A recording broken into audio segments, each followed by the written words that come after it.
Welcome to Strongest Style, a pro wrestling podcast. I am your host, the living legend, Logan Hurston, and I'm joined by my co-host, the gimmick killer, Cooper Prater. It's fine. It's fine. That's a pretty good Leo. Thank you. Normally, I was possessed by the black heart. It's fine. Normally we'll talk all about Blackheart Leo Rush in this show. That is one member of the triple main event right there, and you never forget it. Normally at this time, we would introduce our other co-host, the man with the greatest combinations of last names wrestling history, the giant Jack Rhodes Dudley, should I say. But he is currently taking a Saudi Arabian vacation with his family. Maybe he saw a little Night of Champions action. Who knows? But he is on sabbatical from the podcast for the week being. He, much like his champion Yoda Tsuji said, we will be boycotting AEW pay-per-views from now on, and decided to visit Riyadh, he just couldn't help himself, once a Federation agent, always a Federation agent, and Jack Dudley is not missed on this particular podcast. He sold his soul for that oil money. And we'll see how he stands whenever he lands back on American soil. For sure. Speaking of oil money and selling their souls, it is bittersweet, to say the least. Is it? Some might say it's just bitter. Would you be one to say that, Cooper? Perhaps. Mayhaps. I might think that this is some dog shit. Yeah. So let's stop beating around the bush here. If you're living under a rock, one Sami Zayn, fellow orphan of El Generico, the king of the golden age of NXT, has finally climbed the mountaintop and on his 10th attempt won that WWE undisputed champion, whatever they're calling it now. They got some bollocks. Now this is not the fake one that they made. This is the real one. 4 years ago. Yes, this is the real title held by Bruno Sammartino, supposedly. That also in the lineage is paired with the Jam belt, the universal title, the blue belt now. It is funny. Held famously by Goldberg. Goldberg. It is funny because it's called the undisputed belt, but it's not anymore. So there are quite literally two belts. And that's like the definition of disputed. and Roman has the other belt, so it's definitely disputed on who is the world champion at any moment. But yes, Sami Zayn, fan favorite at certain times for, I would say, all members of this podcast. Probably, I think it's a fair statement. Something that I thought would never happen. Some may say happened 3 years too late. 4 years, 7 years, who knows. But finally, in the country of Saudi Arabia, feels like his home country for some reason, the way WWE acts like it is. According to them, it might as well be. Now, I'm a little, I guess, out of touch with my world politics. Because, all right, this is, I was talking to my boss about it, who's a WWE fan. And, we've been talking about, they have Saudi Mania in 2027. And he's like, that's where Sammy's winning the belt. And I'm like, brother, that ship has passed.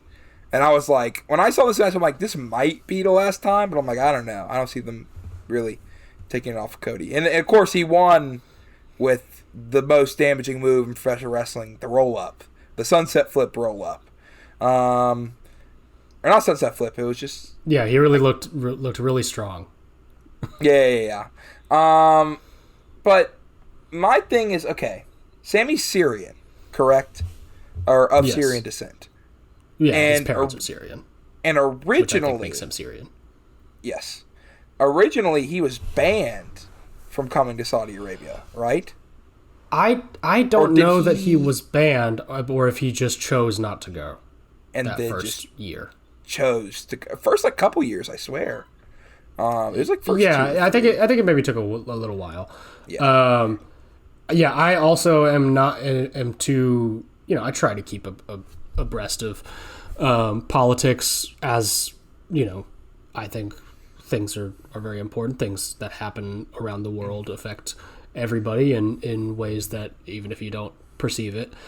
And but I do have to say that a particular blind spot of mine is whatever relationship this Syrian and Saudi Arabian have. Yeah. governments had. The particular conflicts there that made Sammy hesitant about going to these shows when they first started doing them. And I also don't necessarily fully understand what his impetus to start doing them was, other than, I think, a desire to him and like Punk and like all the quote unquote like liberal to leftist kind of like members of the WWE roster like to do this big kind of like show of things where it's like, well, we have to continue to make money and accept money from some of the most evil people on the face of the earth, because then we can use that to further positive causes that we care about.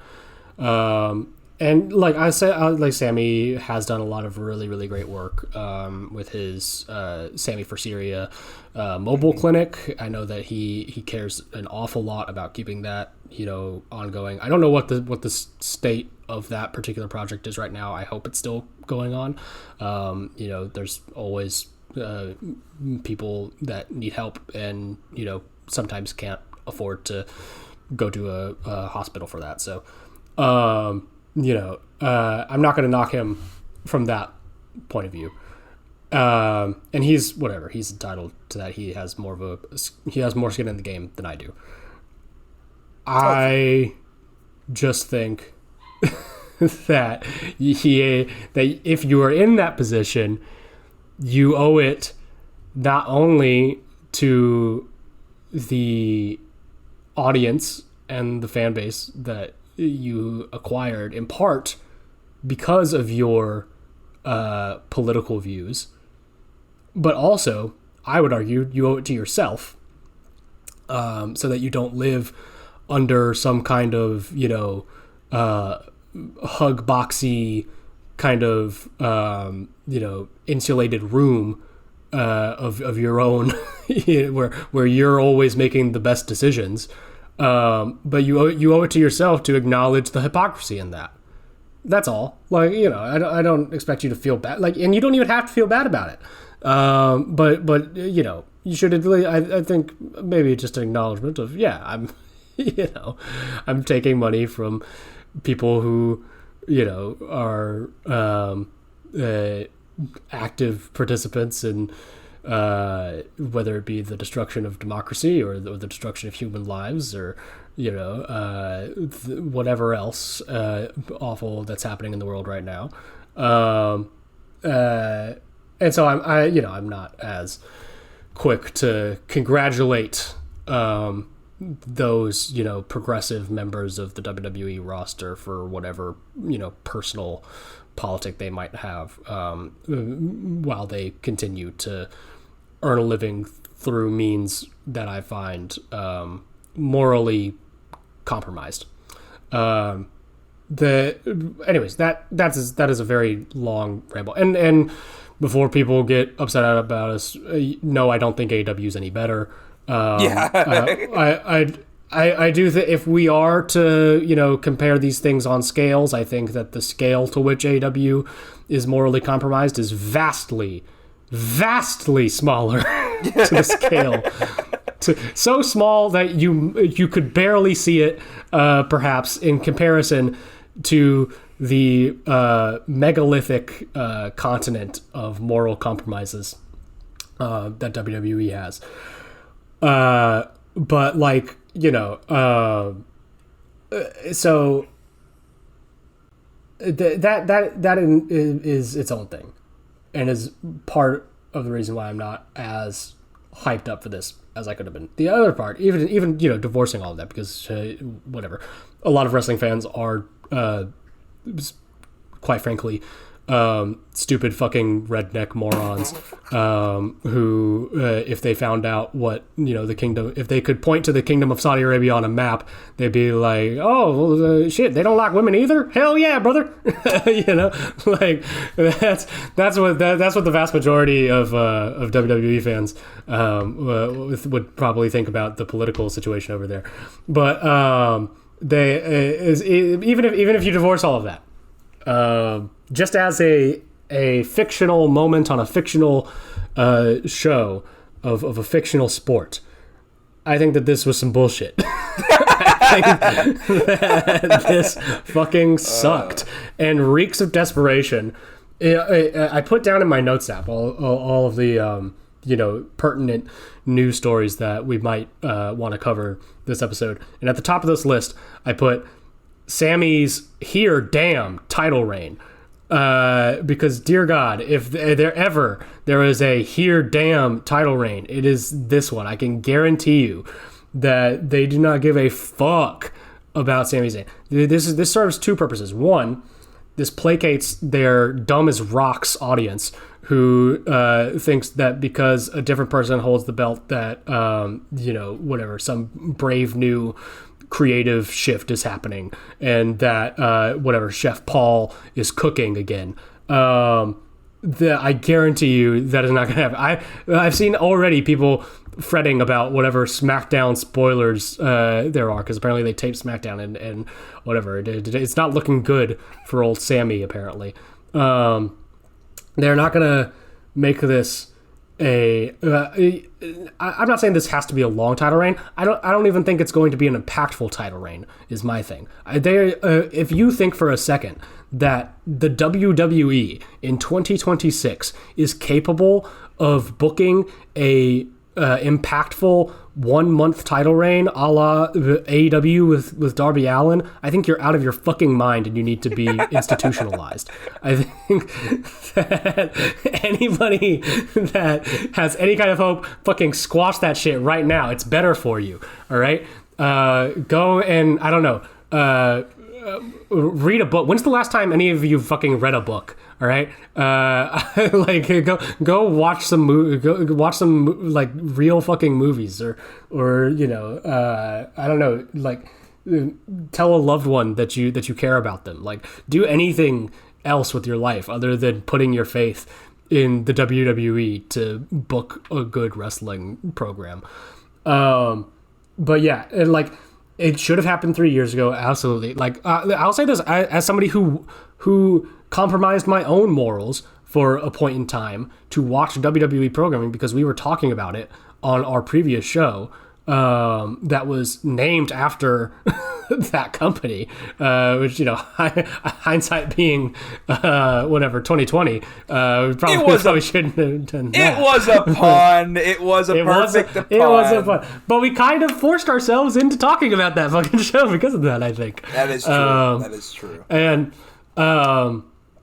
so I would watch those shows after the fucking Janelle Grant suit came out, because everybody and their fucking mother was obsessed with how generational that these storylines were, with the bloodline and all that stuff.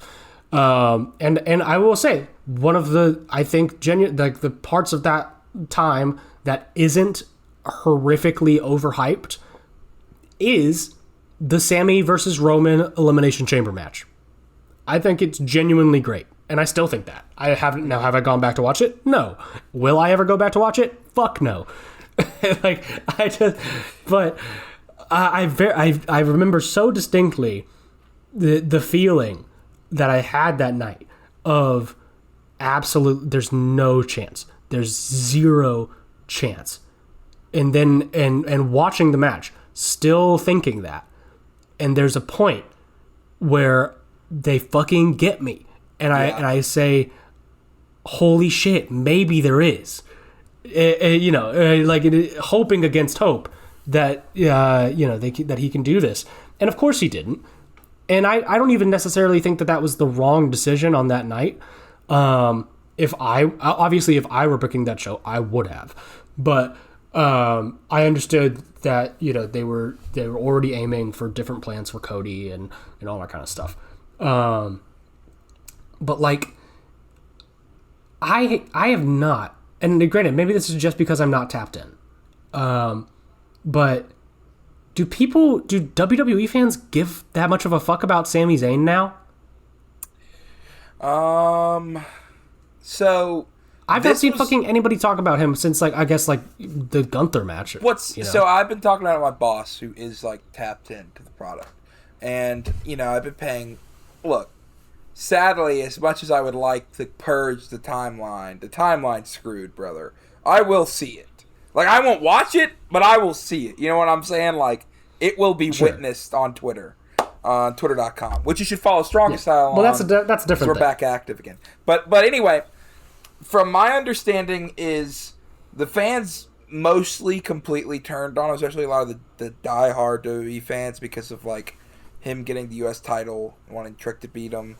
And then they wanted him to be heel. He's kind of sort of turned, like, tweener, justified heel, and then won the title, basically.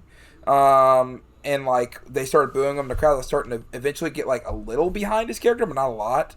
Now, this is why I brought up the Syrian connection, and especially because, like, my boss was talking about, like, Sammy's so over in Saudi. And that was, like, my confusion of, like, is it because he's Syrian? I would assume it's because he's Muslim.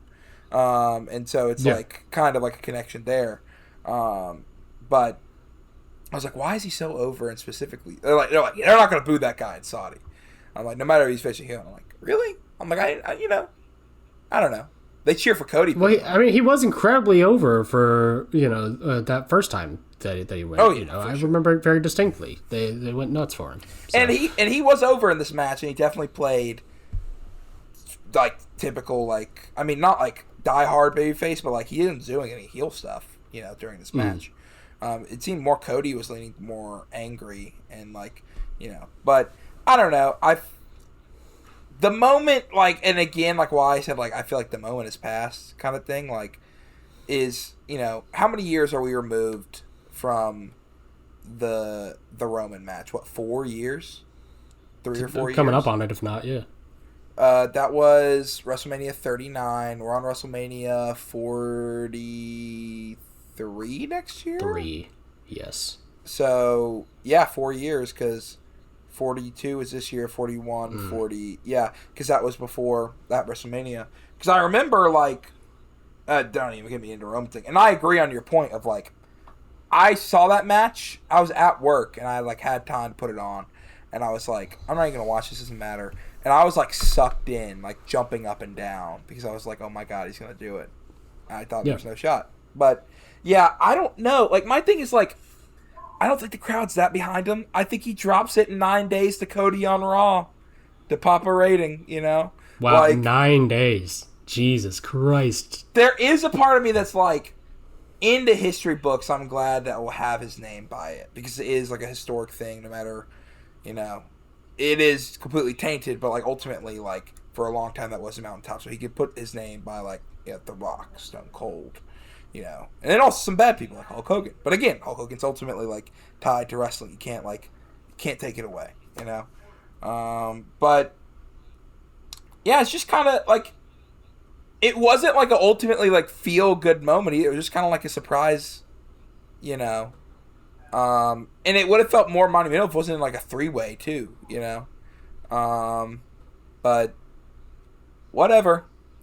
They're threatening a Jey Uso Sami Zayn match, and I think that's really funny. Yeah, I can't wait until your boy RFK Jr. Runs in to kick him in the dick to win the title back for your other boy, funny, Cody. I was going. You know what's funny? When you were going to say like more collective, I was going to be like the person who's not my boy was hanging out, but I was like, no, I'll let that moment slide. I thought, well, maybe Cooper won't bring it up in the podcast. You can't get away from it. That's your boy. That's not my boy. Look at your boy. It's not my boy. Look at your boy. It's not my boy.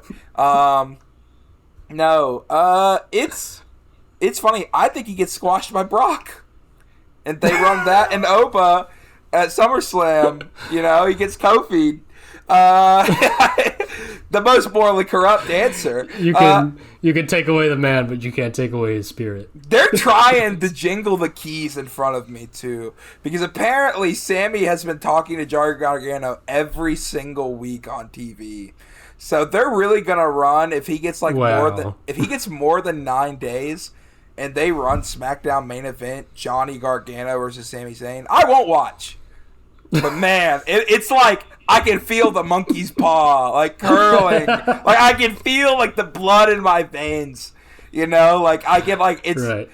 I'm like it's like I'm trying to get away. NXT 2014 versus NXT 2017. I might have to like watch through my fingers or something like that on a torrent website so they get no money. Like it's just like it's so hard. It has to be. It can't be good, and it has to be witnessed. There's no shot. There's no shot. Both these guys in 2026 on a random SmackDown that would be a good match. But like, man, I don't know. What if they stop mid-match to do dueling Triple H taunts at each other? Johnny does the suck it. Sammy does the. Or no, Sammy would go and do he put his arm around him and do the point. Oh yeah, that's right. They both point at each other. Yeah. And then Johnny would like pull down his boot to reveal that Triple H socks with his baby on it. His Triple H wedding ring. Yeah. Johnny full DX gear. But yeah, that's the thing. Yeah, it is. Moving on. Yeah, El Hijo del Generico is the superior son of El Generico. I will say that on record. But okay, I gotta ask for there wasn't a single, like not even like a twinkle for a second, not even like a good feeling at all. You could say like Sami Zayn into history books kind of thing. I mean, obviously it's evil, but like there was. I don't give a fuck about the WWE's history books. No. Not even the WWE's. I'm just saying wrestling history books in general. Which are WWE's history books in this case. Okay, well. So, which I don't care about. I mean, like, look, I get it. I get where you're coming from, and a lot of people see it that way. I understand. It's all about whatever the nostalgia, childhood dream come true and all that, and that's great. But I think his dream sucked. So, I don't know. Get a better dream. I just love anytime something. Brother, pick up that IWGP, brother. You gotta pick it up. Whenever something like this just like breaks through the mold, where it's like we have to mention it. I'm just like I'm waiting for the most scathing critique of all time to come to Cooper. Where I'm like I can't respond, and I'm like, I know if anybody who like is friends with me who likes WWE listens to this podcast, that they're gonna get real mad at me. They're like, why are you talking to this guy? But I also love it. I mean, like it brings me joy to just like it grounds me back to earth for a second, like yeah, it reminds you need me to give you to sanity for a voice of reason to cut through all of this Just dog shit. Yeah, our other co-host just couldn't face the music, especially with him still being in Saudi Arabia. So, but I know he's just now getting off of that jet supplied to him by the Crown Prince. So he might be a little bit. That is funny. I was talking about my boss. He's like, visit Riyadh. He's like, who is like marketing? Like, who's going to visit? Like, they do all this marketing for it, right? And he's like, who's going to visit? And I'm like, this like country that's like very scary and all this stuff. And I'm like, the whole thing is like, they don't expect people to actually visit. And like the people who are visiting, that's out of our tax bracket, brother. That's not expect influencers to visit. Yes. Yeah. And it's like, come on, guys. We've been 10 times, and we've only been held up and almost not let back only once. Like, it's okay, guys. You can come here. Yeah. Which I thought was very I will tell you, the Crown Prince Mohammed bin Salman does not want fucking Joanne and Cletus, who just got off from their shifts at the Walmart for this week-long vacation to come to the city of Riyadh. That's not who he wants. They want the Nigerian giant Omas. I mean, every country should. I think. I think that we should all, as the world, be involved in a multinational bidding war for Omas's citizenship. Brother, that's an MLW gladiator if I've ever seen one right there. He better be. Dear God, that'll finally make this. So that'll lock me in. They can keep all the other fuckers they got on that roster as long as they get down the Nigerian giant, brother. every week, I'm fusing. That's what I'm doing. Speaking of the gladiators of MLW, the actual certified Logan's boy. Don't listen to any of other like propaganda that these two nimwits that I put up with every week push towards you. There is one boy in my eyes, and his name is Labron Kozone. And yes, he is an MLW gladiator. It's a first step, guys. All right, you got to start somewhere. Some people had GCW, some people had TNA, and we are MLW gladiators right now. And I am glad to say that I watch some of MLW every week on New Japan World, the premier streaming service to watch MLW. And my boy LeBron Kozone is under the tutelage of Satoshi Kojima learning how to lariat a tree. Is this not the greatest wrestling segment of all time, Cooper? You know what they say about broken clocks. I gotta hand it to them. They got it. Yeah, dude. Absolutely. If you have LeBron Kozone on your roster and you have Satoshi Kojima coming in, for the weekend, this is the segment that you film. It is. There's one person with a mind in that creative team, like guaranteed. The fact that they were you would this would be something that only a wrestling fan would put two and two together, and the two brain cells would rub. The Daniel graphic didn't come up with this.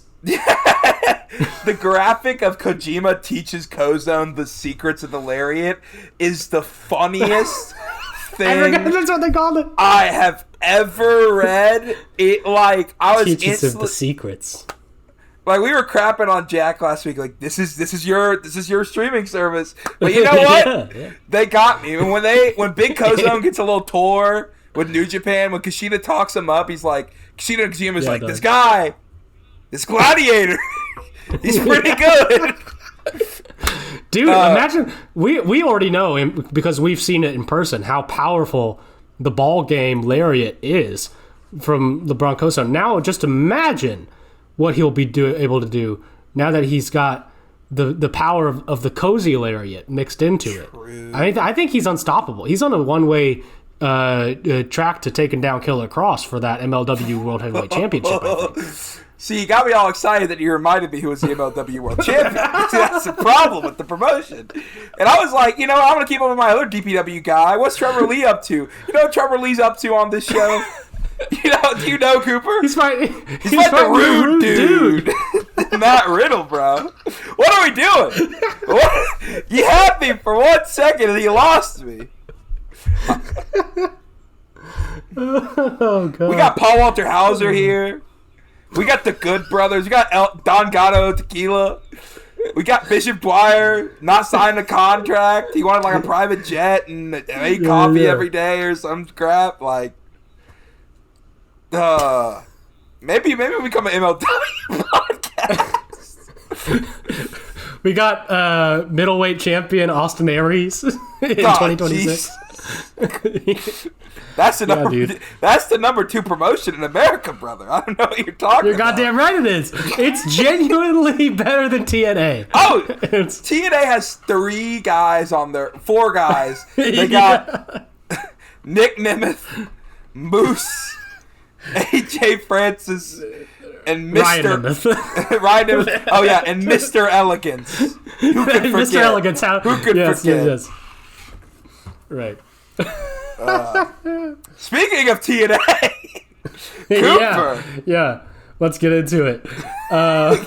Just when you thought that the floodgates had maybe been sealed, they burst open again, and another rat flees the sinking ship of TNA. That's unfair. Mike Santana is not a rat. He's a very good professional wrestler. I was about to say, I'm like, Mike Santana is the one guy that I'll be like, yeah, I understand why you chose TNA. Like, you need a change of scenery. It made sense. It made sense.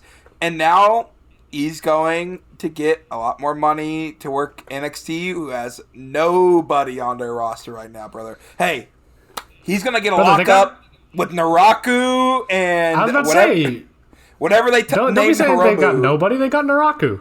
They got Naraku, and that's it. You got Naraku, Tony brother. D. Okay. They got Tony D. Did you see what they ran on Sunday, brother? Did you see that angle? Why would I have seen that angle? So let me break it down. I think I broke it down last week. Tony D'Angelo gets Keith Lee carrying cross, like, opens the contract, flame to the face. They're like, he's not going to make it. And then the main event, he comes back with, like, blood thing, eye all over, like, eye taped up, and starts beating up Naraku. And they have the match. They open the show, and he just beats him clean. One eye. That's Jack's boy. Hell First, yeah, brother. You remember what the show's called? I want you to read it for me, Naraku. Great American Bash. Oh my God. America versus Japan. Yeah. Let's go. We got to run back World War II, brother. Oh my God. With the respect that implies in the NXT ring, in the whatever Clearwater, Florida warehouse. They didn't even run it in the. It was just straight up in the warehouse, brother. That's incredible. It's whatever. But yeah, Santana is gonna win that title in like 2 months tops, brother. Well, just you wait, brother. They're gonna finally teach Naraku how to find the hard cam and how to do some rolls, and he's gonna be unstoppable. Just you wait. Naraku's gonna have whatever they're gonna name Hiromu, Nox Raijin or. Yeah.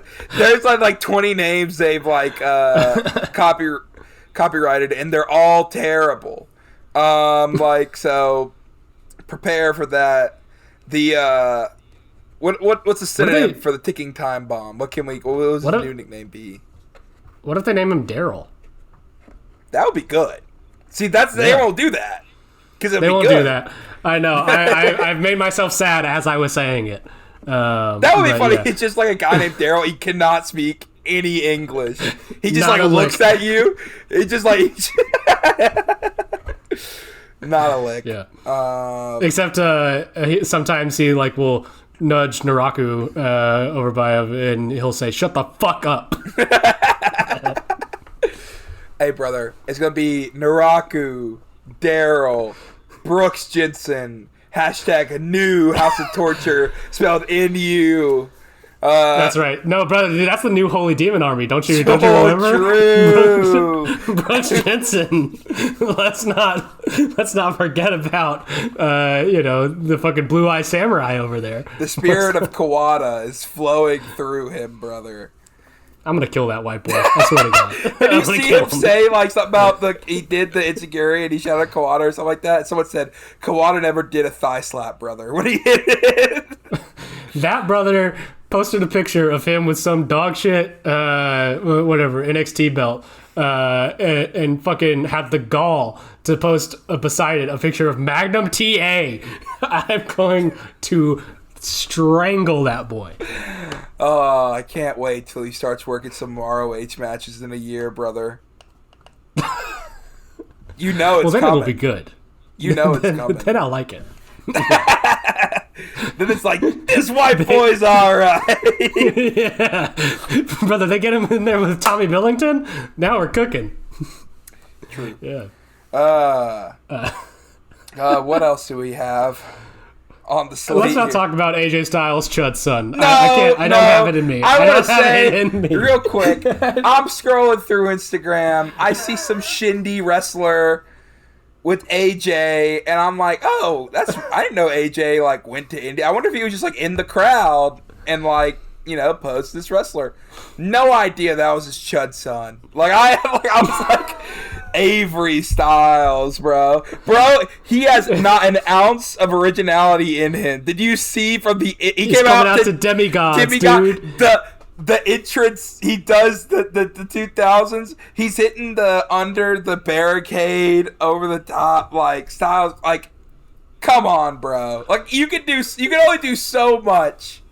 At a certain point you have to find yourself. I mean, I guess it is your first match, but I'm like, that brother's trying to get signed. So but he wants that NXT. He's gonna. He's gonna be. That's the thing is, if we got AJ, his Chud's son would be working in ROH right now. No, it'd be Taz, it'd be a Hook 2.0. Yeah, that's right. That's right. Yeah, the monkey's paw of it all. the more that time goes on, the more I respect El Hijo del Sting for fucking going true blue young lion with it. And being shit for like at least his first like 3 years probably, and then he'll I assume if he sticks with it, develop a personality.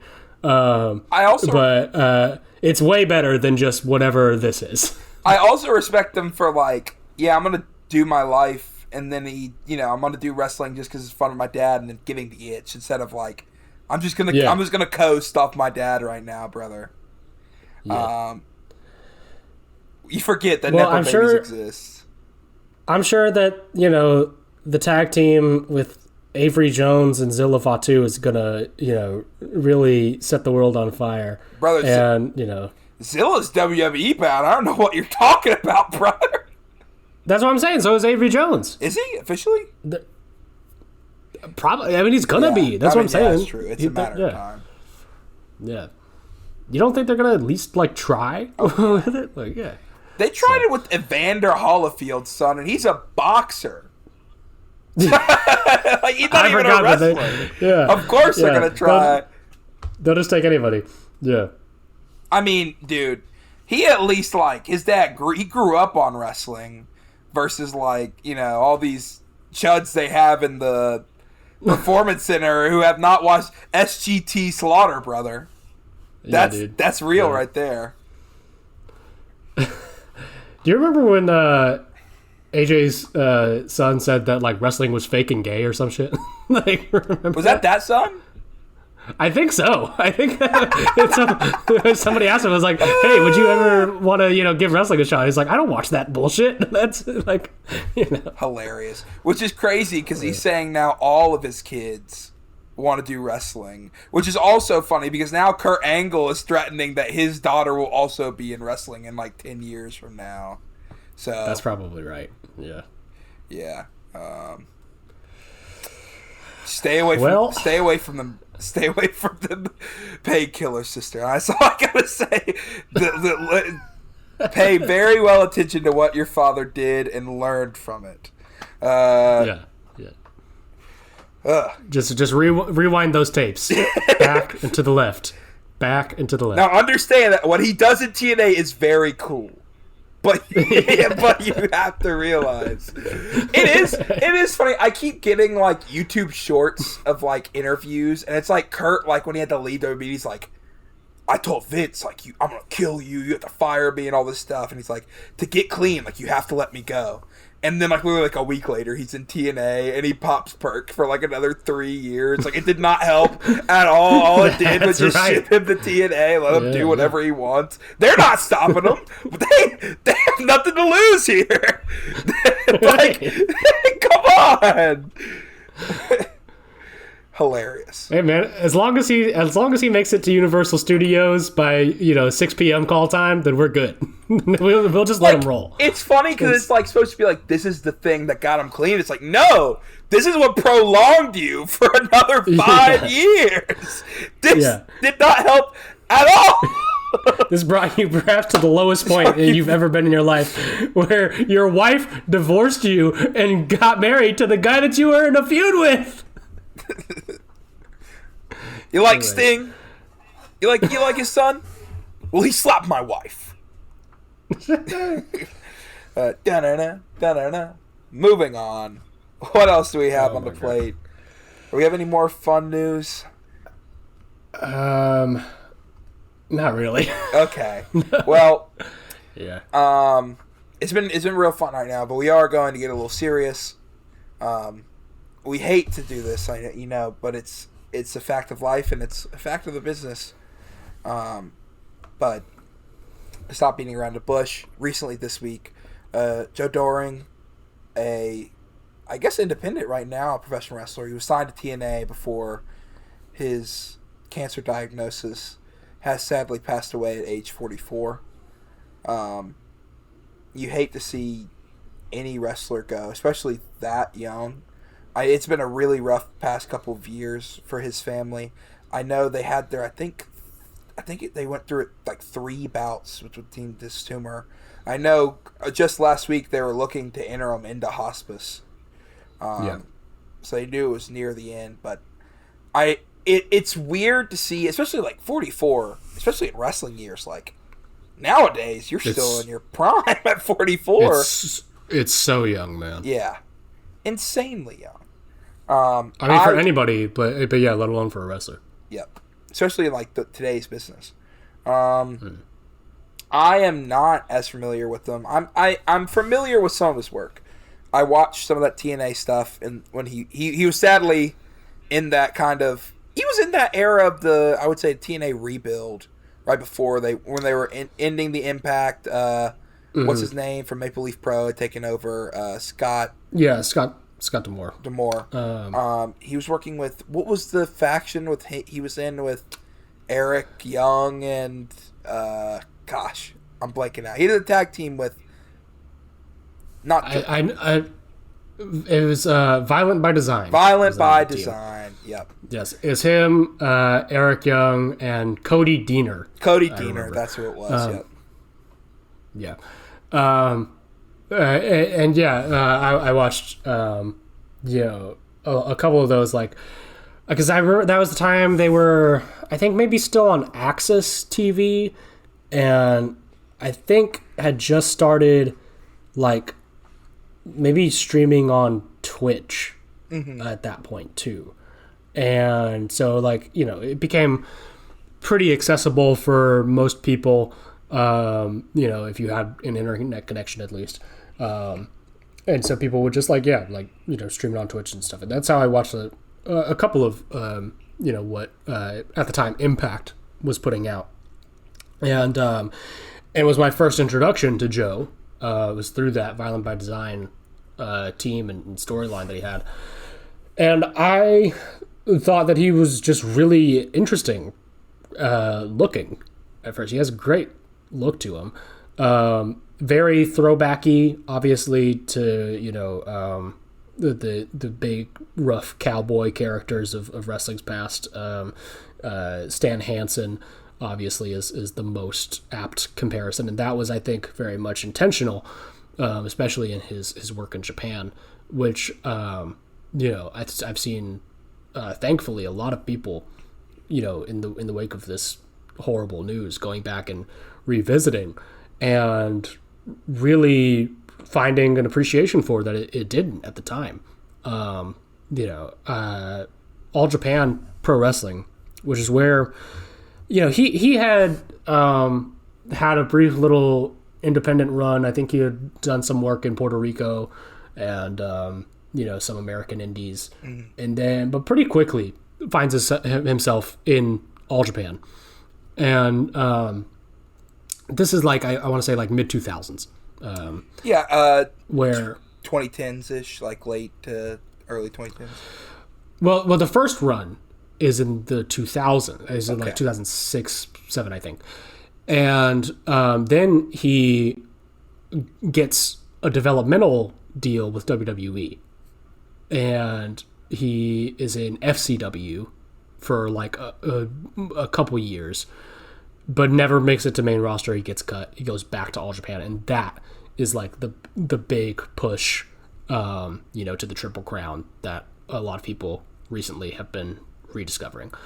The first run is kind of interesting. He, it sets the groundwork for the kind of wrestler he looks. Very different in that first run too, by the way. Like had a massive image change. He looks kind of unrecognizable, quite frankly, in his early years. He's got this like bleach blonde kind of like the best comparison I can think of is like he kind of looks like Heidenreich a little bit. Yeah. But like was working kind of a generic sort of big man, gaijin wrestler kind of thing that a lot of people who were in the same kind of boat as him did. Like if you were an American wrestler over 6'3" in Japan, like you kind of wrestled like Joe Doring did in that first run. And they would team you with, some of the big, stars in their main unit. He tagged very early on with Suwama and Keiji Muto, and had a lot of success in like their tag leagues and stuff like that. He was in the first incarnation, I know, of Evolution with Suwama, which then of course becomes a really great stable that would carry Suwama's career onwards. Him and Suwama are very much kind of like linked together. He wins his first Triple Crown from him, and on the return, the thing that really stood out to me is just like, by that time, this is mid 2010s, like 2015, 16.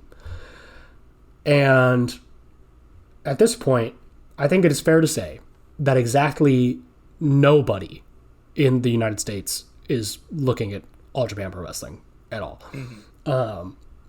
He is working, in a promotion that has seen its best days long behind it, and the house style of All Japan at the time had gone down with it. As a result, just the effort was not there. The King's Road, this is not. It's not even pro wrestling love like that. Some of the Muto stuff. It's its own just very. Like it feels myopic to kind of watch, but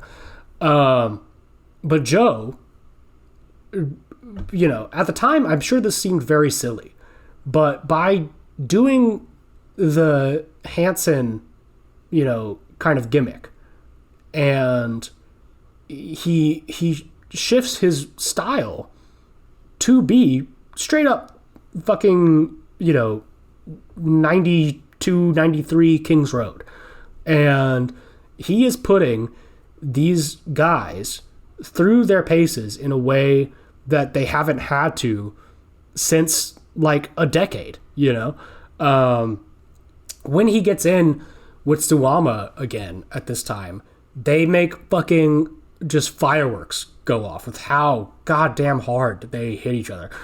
And so he wins that Triple Crown and just has, in my opinion, like just one of the best matches that happened on Japanese soil in the 2010s. It like all the New Japan epics right up there, in the same league, I think, is that Triple Crown defense against Go Shiozaki. And it just is dudes rocking, like, that's about as pure and simple as I can put it. If anybody hasn't gone and watched that match, go out of your way to. And Joe is such a great worker in that, like, the just fire and spirit that he's showing. It gets that, I think it's in Korakuen, that it gets that crowd so fired up. And like, I just, there's so much of wrestling that gets written by the winners, right? I mean, that's the case with everything in history. If you believed, the general wrestling wisdom, Vince McMahon, took wrestling out of bingo halls and put it into Madison Square Garden. And anybody who has even, an ounce of curiosity into the subject knows that that's bullshit, and knows that professional wrestling was thriving for, decades, coming up on a century probably, before that. And the same thing goes even in the modern day. So many of wrestling fans' perceptions of time is judged by, what had the most money at a particular time. And in the 2010s, if you were like a little more hardcore about it, I think most people, myself included, pretty much just stuck to New Japan, which is understandable. I mean, it was the most accessible. It had the highest production value, and at the time, it had the highest bar of quality for their house style. But I think that we owe it to ourselves to be good historians and to go and realize and watch this phenomenal work that's happening at the same time in, promotions that either didn't have the resources, didn't have the money or the production value, or were lacking in other areas and creatively, and just didn't get the attention. But there's always something happening in these promotions to praise and to look at, and performers who make their livelihoods in these promotions, who unfortunately, just due to circumstance, don't get their due until, in some cases, like Joe Doring's, I think it's kind of too late. People were, I remember since, his first brain tumor, were constantly, giving, people within the business were giving the man his flowers, but people outside of the business, the fans, the audience, largely still, unrecognized. And I'm a little upset that it took his ultimate passing to have a wider outpour of, love and support from the broader professional wrestling fan base. he seemed, but from all accounts that I've seen, to be just an absolutely wonderful guy as well. And I think that is an aspect that should be touched on, is all the stories that have been coming out from him, as particularly from the people who were in TNA with him. Josh Alexander, I know, gave a really touching tribute, and tons of photos of him, playing with Josh's son, before the shows. It really, makes you smile.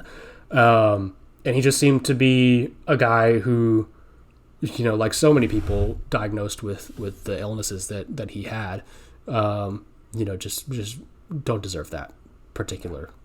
I mean, it's really just awful. And to go through it for so long, with so many,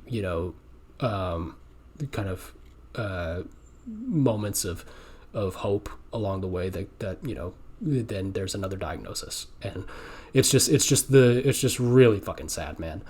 I hope that the friends and family that he leaves behind know how important he is to not only just the wrestling business, but in the life that he left them. And so that's all I kind of have to say about Joe Doering. One last thing I wanted to hit on was, again, we didn't really mention it. We mentioned it. We mentioned his Triple Crown reign, but how, again, a company believes in that type of guy is. Mm-hmm. There's only 7 foreigners who's ever won a Triple Crown. 4 of them in that 90s heyday when they were going back and forth, where they would have the foreign heel of Hanson, Vader, Bam Bam, Terry Gordy, Steve Williams. Dr. Death. Yeah. Dr. Death, yep. And then recently, I think since then, it's been every 10 years.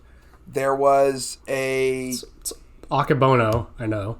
Or I think 8. Akebono, Taioke. Taioke, yeah. Yeah. And then, most recently, 10 years after Doring was Danny Boy Smith. But it's literally 10 years in between a Gaijin winning the Triple Crown. He was it was 10 years before that Taioke had won it. And that's a pretty, that's a big deal to be seen as one of those companies. Again, none of them really have. You've seen it in New Japan. You've seen it in even Noah. Noah's only had 3 Gaijin champions. Total. And total. And the fact that he won it twice, 2 right. different reigns, shows that how great again, an underrated professional wrestler. I will say on air that I have not done my due diligence. I've seen some of his work, but I have not seeked out that title reign. And I do have the Shiozaki match is free on YouTube. If you look up Joe Doring, it's one of the top results other than TNA stuff. I think you can also find, just looking at stuff, there's a match. Another one I found during that type of run was he is a 4-time AJPW tag team champion, 1 time with Muto, 1 time with Suwama, 1 time with Seiya Sanada. And one of those, that's right. One of those title defenses where it's a young Tama Tonga and Naito versus, or I don't even know if it's a title defense or it's just a joint show in 2012 where it's young Naito and Tama Tonga versus Sanada and Doring in a cross promotional show that I think I found online and stuff like that. So we might be looking back at that for Jax next week to force him onto some of this, but anything, any death is sad. This is particularly soul crushing. I think as a whole, we're sending our thoughts and prayers and just our love to the family of Joe Doring. As someone who's seen a lot of people go through cancer and brain tumors and stuff like that, it's never easy. I am happy as much that he isn't suffering anymore. And he's gone to a better place, as much as it pains you to say that, but unless you have anything, I think it's time to hit the bells. Yeah. We will be back after this.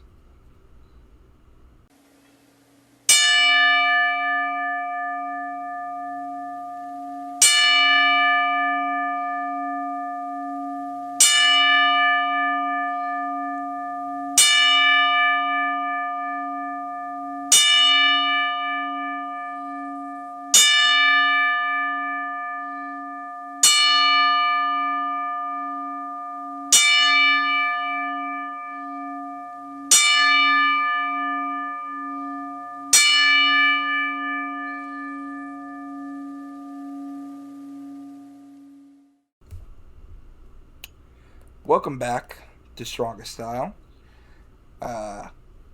Welcome back.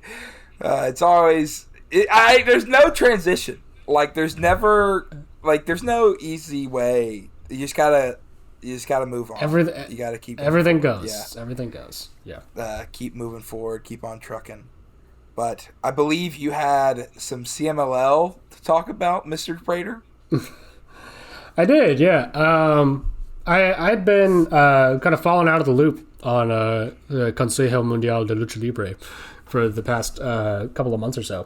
And it turns out that was a big mistake because they've been on a big run lately that I think has been pretty interesting.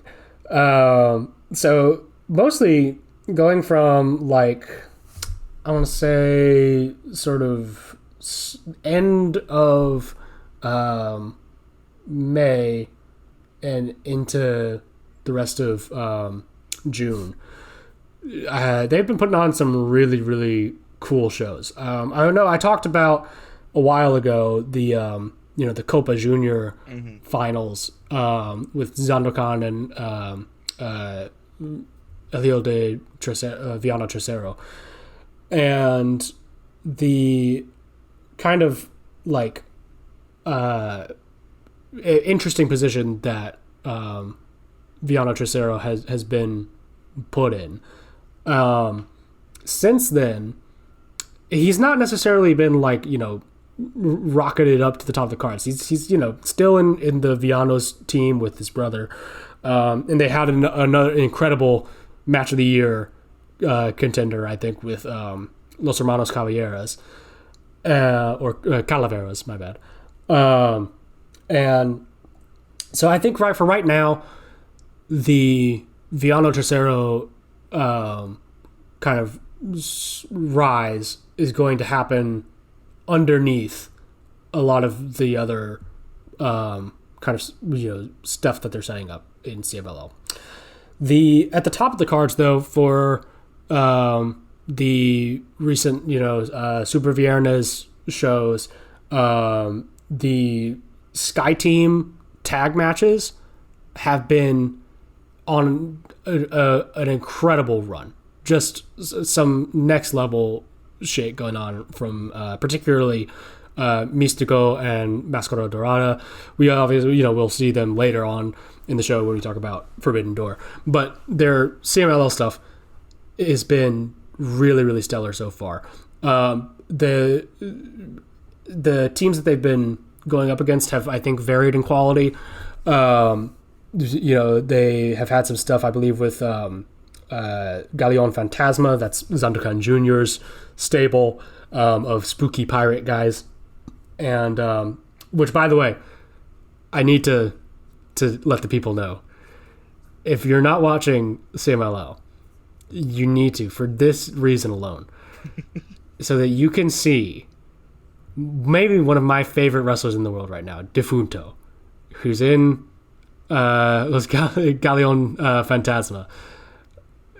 He is just for people who have not seen Defunto, his mask is literally like a rotting skeleton corpse guy, and he now has the honored role of coming out with the Galeon Fantasma flag, which is a red, Jolly Rogers, the skull and crossbones, with in papyrus font the words "Surrender the Booty" written on it.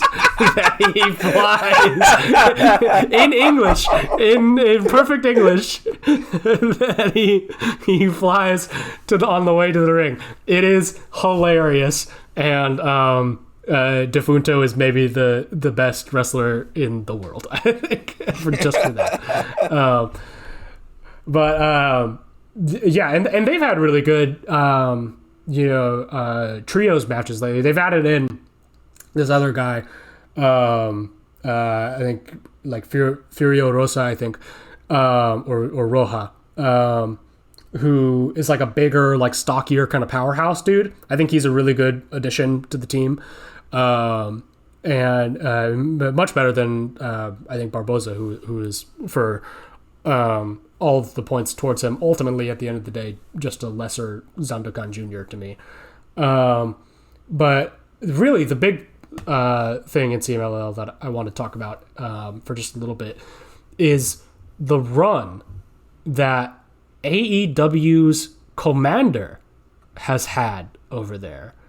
He has been kind of fucking killing it lately. The news came out a little while ago that a number of AEW talent, I think Commander included, also Beast Mortos, who, by the way, Beast Mortos heads rise up because our boy also had a Match of the Year contender with Ultimo Guerrero from one of the Arena Coliseo shows. That, oh my God, I don't know why more people aren't talking about that match.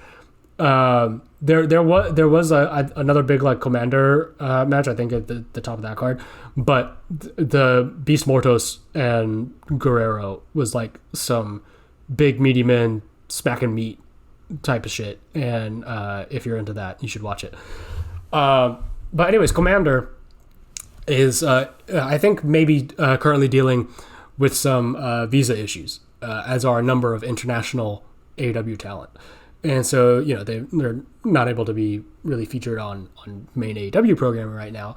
But luckily, they've been sending a bunch of people out to their partner promotions across the world. I know Mark Davis currently is, working Rev Pro, and Gabe Kidd is, doing this thing in New Japan since he's come back from injury. And the luchadors, Mortos and Commander specifically, have been, working in CMLL. Commander has been like pretty much a like Sky Team like affiliate member during this point, and I think that's like a great role for him. Oh yeah. Now I will say the first couple of matches that he had, a lot of people were hyping those up, and I didn't really see it yet. Particularly the one with he had a match with Soberano Jr.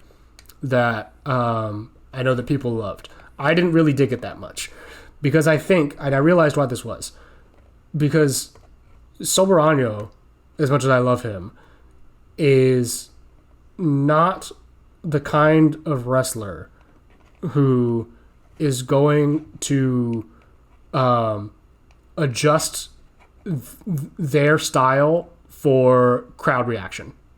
So Soberano is going to do what he's going to do because he knows that anything that he does is going to get the women of Arena Mexico to shriek at him. And that's based and cool, and I'm glad he does it.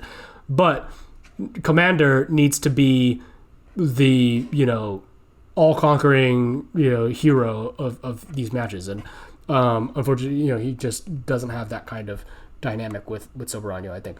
But where it really started to hit for me was on one of the Martes de Glamour shows. Now these are the ones that they do in Guadalajara, so they're not like necessarily prime time, CMLL viewing. Those are typically the Arena Mexico and Coliseo shows.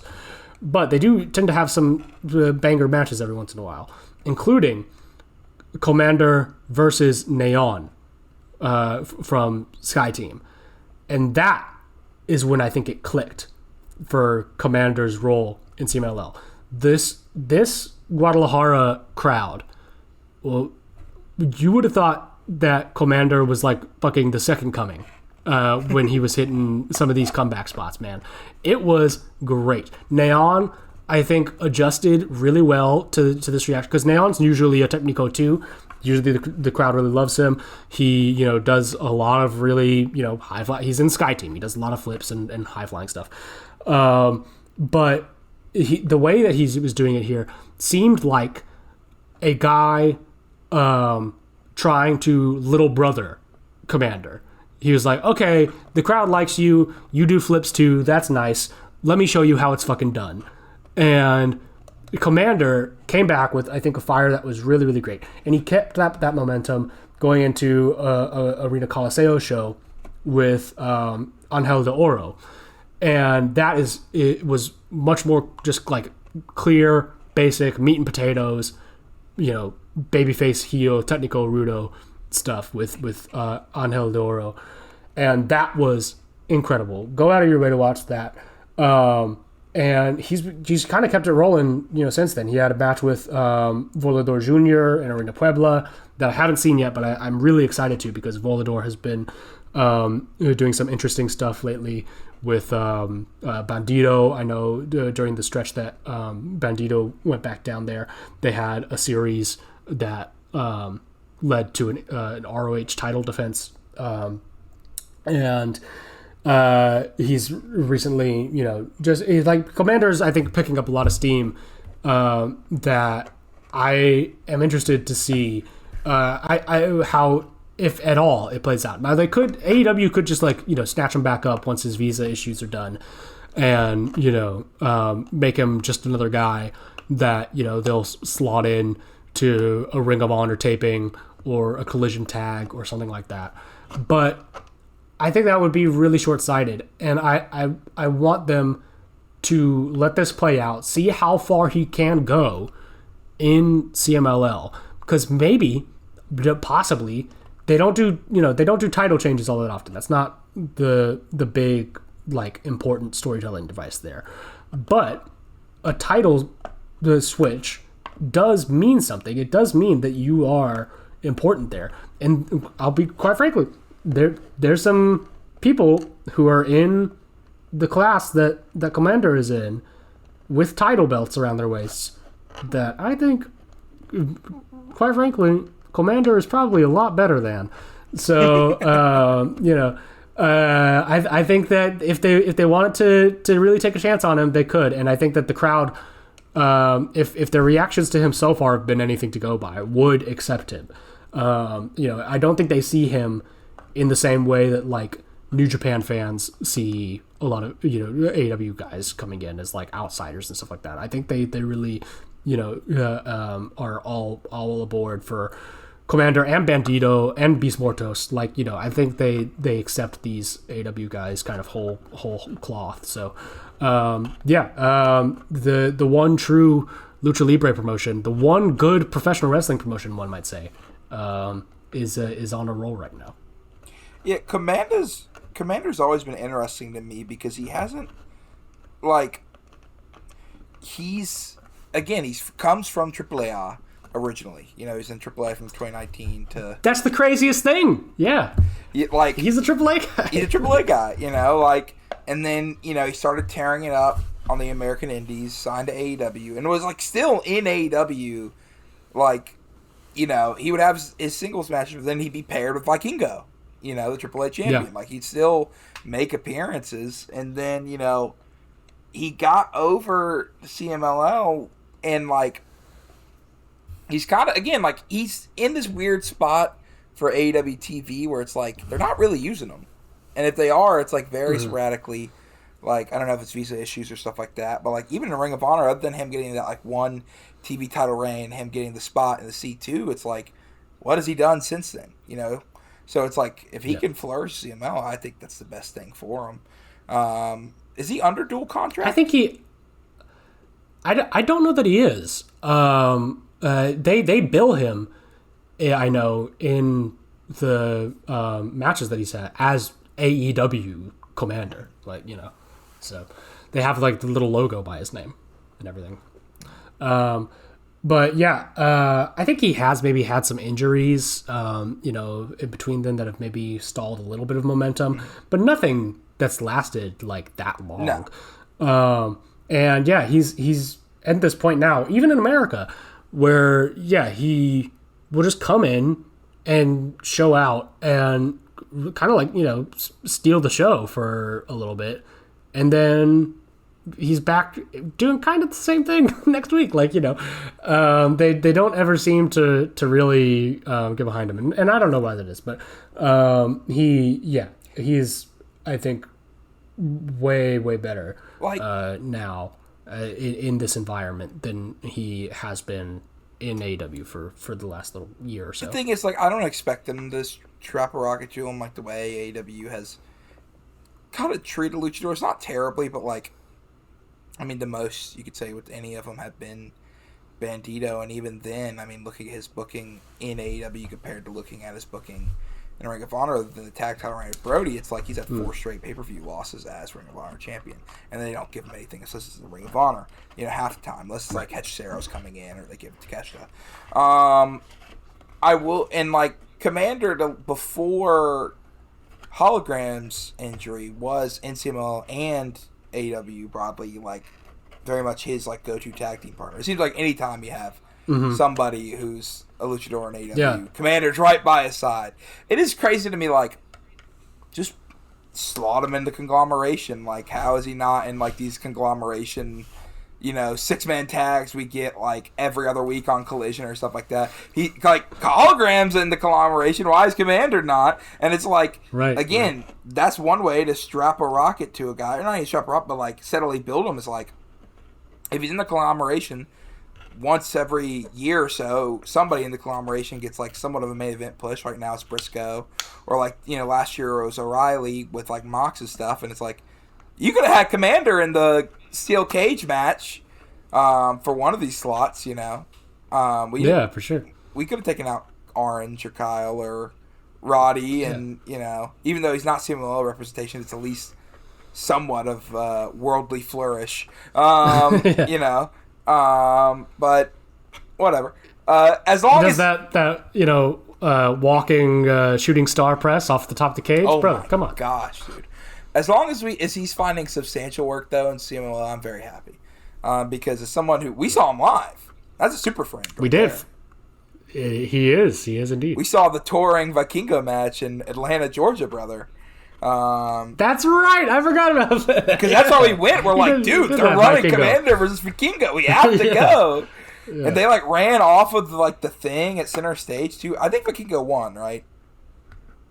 I don't know. Oh wait, I wasn't at that show. I wasn't at that GCW show. Oh my god. No. Well, I saw him live. I know. Yeah. Speaking of he's your super friend. True. Speaking of super friends, Walker Stewart is tapped in to liking our tweets. I don't know if you saw that. But what? Yeah, he did like one of our. I may have logged in after seeing you log in and actually post because we've been shouting it out and not posting because we're degenerates. And I was just live tweeting some stuff during Forbidden Door. You can go back and check that out when you want. And I said, happy to see, super friend at Walker Stewart. I put WBGL/Strongest Style to remind him that he almost came on our other show. We almost had him. And I was almost came ding, but I was maybe we'll get him on in the future. And he did like that tweet. So, the G1 is coming up, brother. If only he's doing commentary for the produce shows. I know, yeah. So, I still need to watch that one. They finally had the first show. Yeah. Finally, that is It's got to be a money laundering scheme. The Yakuza check finally cleared. The person who does it is an art gallery person who's helped Tekla and Lee do a lot of their art gallery stuff. And I know he photographed GCW when they went to Japan because I almost bought that book. He has an art book out of it.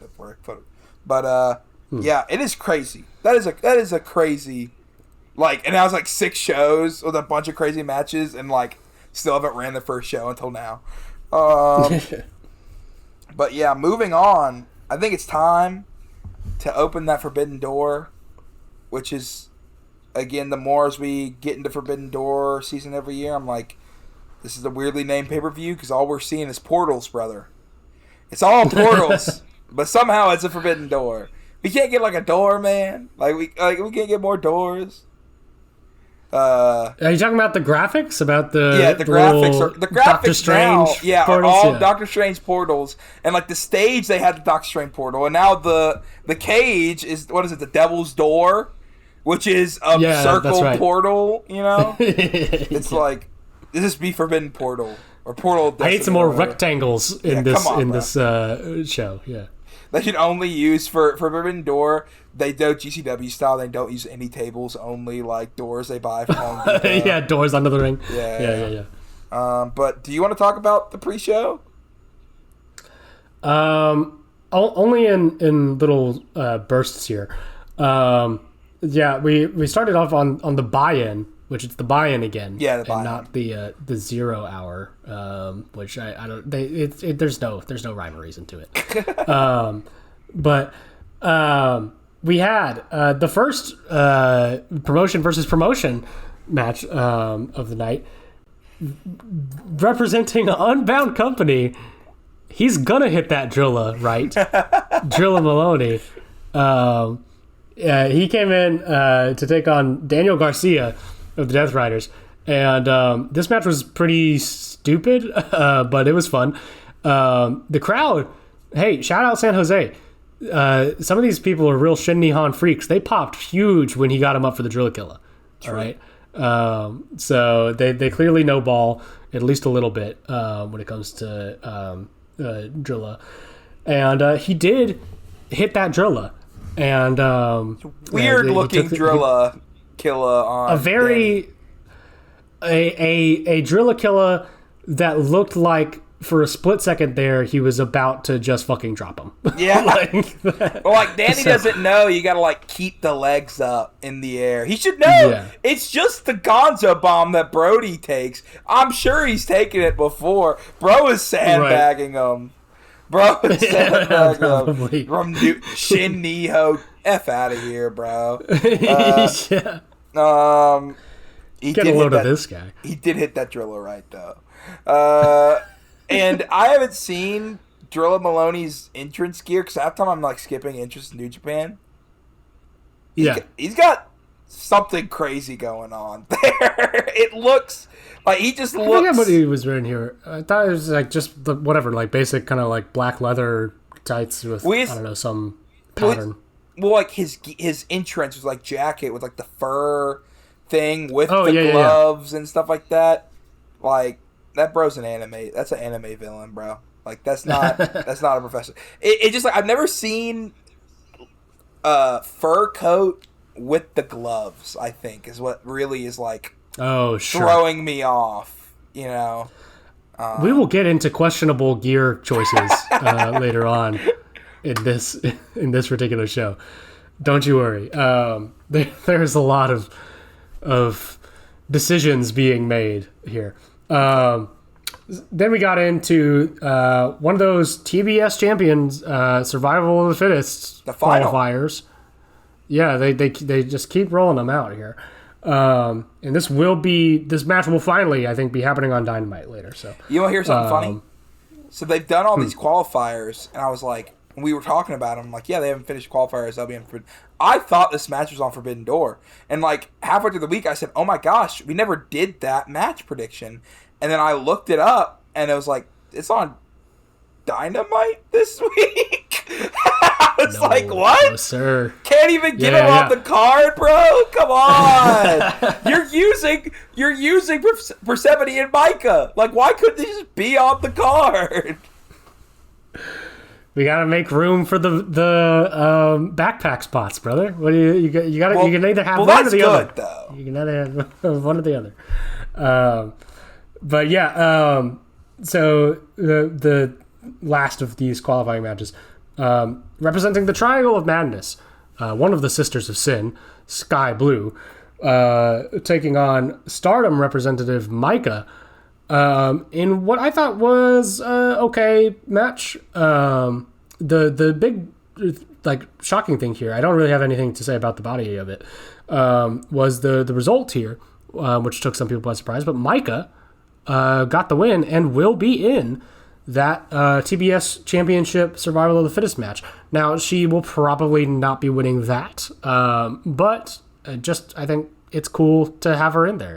It adds a little, wild card to the proceedings there. And then your final match on the buy-in for the AEW Women's World Tag Team Championships, the buy-in stalwarts of the Divine Dominion defending their titles against the makeshift CMLL team of Thunder Rosa and Olympia. Now, Olympia has been on AEW before. I think she had done maybe a couple of Collision matches, and she is really fun. I like Olympia's stuff a lot from the bits that I've seen of her. She showed out in this match, and definitely got in some classic two big women spots against particularly against Bane, but with Cross too.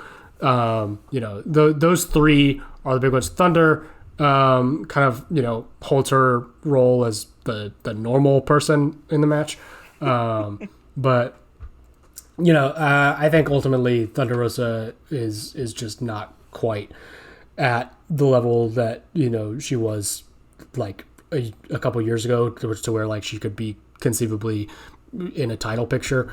So this, I think, is a better role for her in introducing Olympia and kind of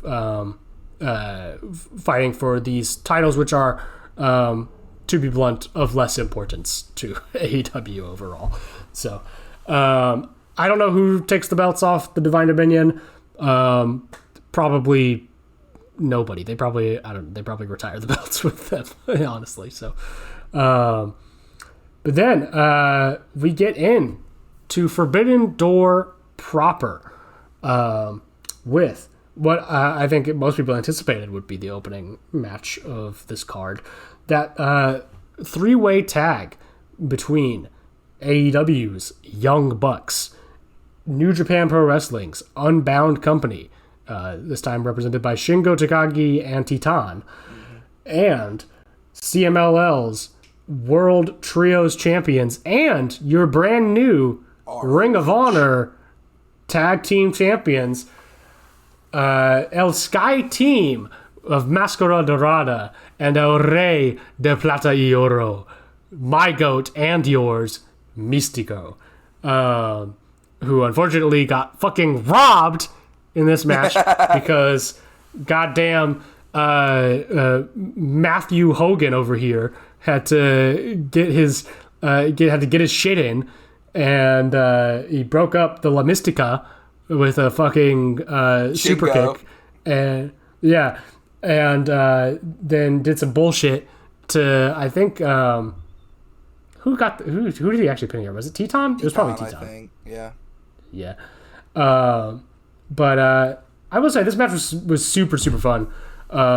It was exactly the kind of match that you'd expect it to be. It's very, spot heavy.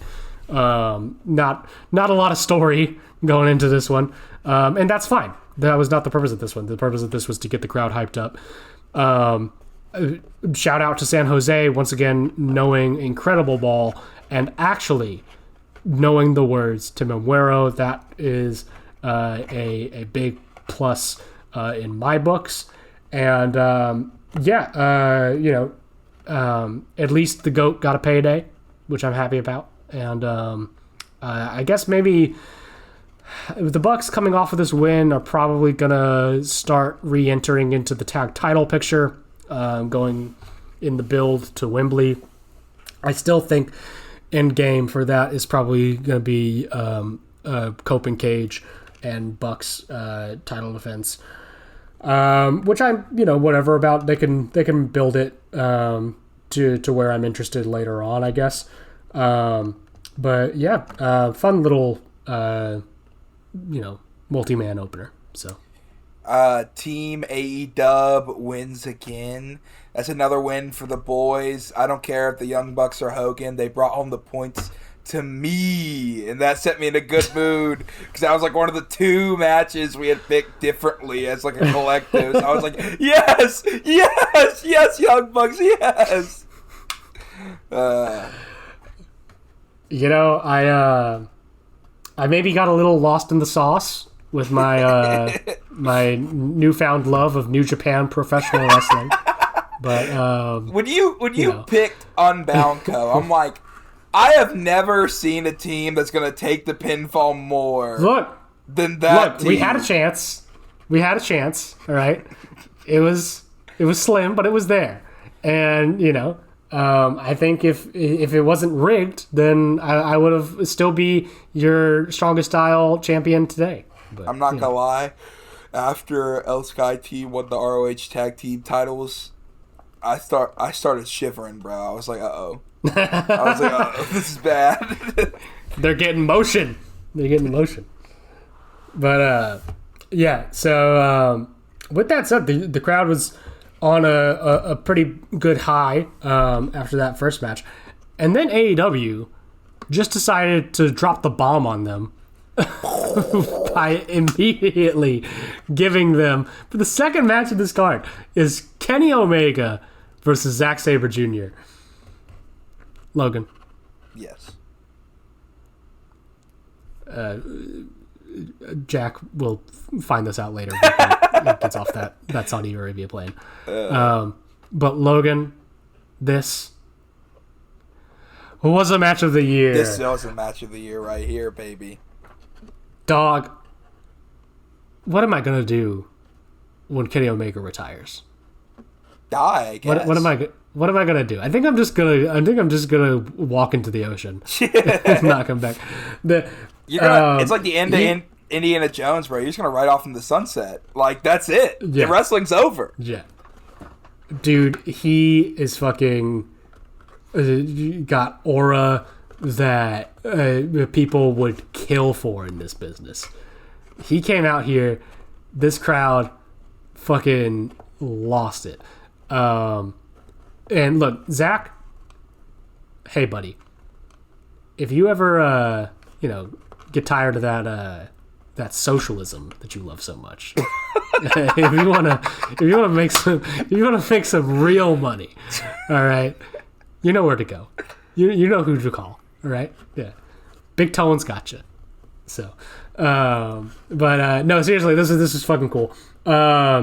They played up the history, the prior matches that they had decades ago at this point, and how both men are at such very different stages of their careers now. Both men in very much the primes of their career, and how they've developed such distinct styles to play off of each other with. Now, I will say, my one kind of, I guess maybe sort of quibble in this, although it's not that much. There's a point in this match where Kenny tries to play Zach's grappling game, with all the quick switches and transitions and stuff. And I will just say, I'm very glad that it was a short part of this match, because he's not very good at that. It looked pretty slow and awkward, but he realized it, and I think it was intentional maybe, to show that he cannot play Zach's game and win. So what Kenny then does is pull Zach into a striking match, which normally is my least favorite part of any Zack Sabre Jr. match, but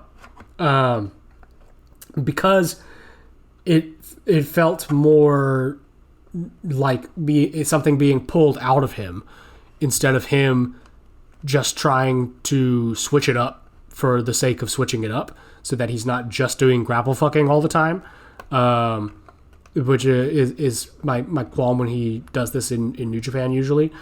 I was more cool with it here. And Zach, when he lays his shit in, is a really good striker, I think. really cool, not necessarily like near falls, but near taps, I guess, from Kenny when he gets really, wrapped up in the spider's web that Zach puts him in. They do a lot of grappling on the outside, which I thought was really interesting and fun to look at. That's also when Kenny gets a little nasty and it just slams his head into the announce table. Zach has a really great kind of like, dazed like Looney Tunes reaction to that kind of thing that I really like. And the double stomp onto the like announce table like barrier thingy that they put up on the with like the name of the show. I forget what they call that thing. But he drapes that over Zach and he double stomps him from the apron. And that looked fucking bad. I would not take that.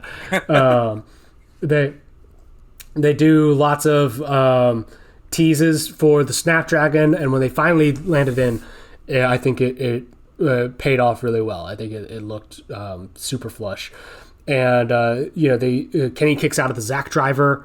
That was they're going. I almost been on that for a second. How quick it was. Yeah, they were going real crazy at that point. Yeah. Yeah. And Zach had maybe my favorite counter out of a one-winged angel I've ever seen.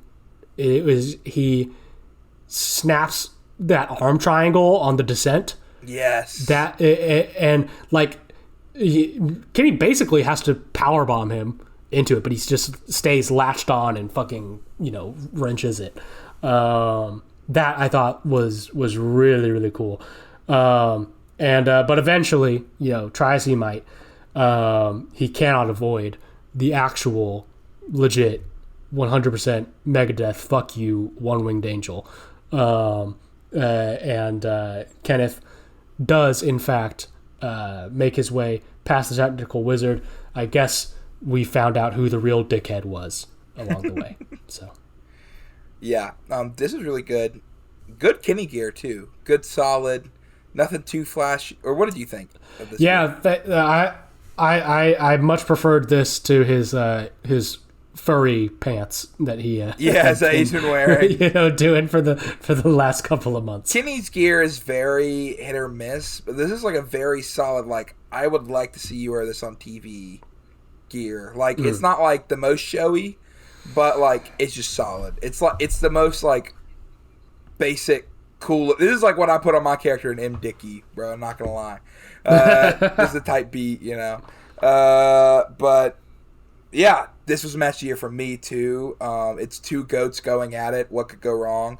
And people have the gall to say that my goat Kenneth Omega is washed because he hasn't been wrestling on Dynamite every week. Brother, he is a attraction.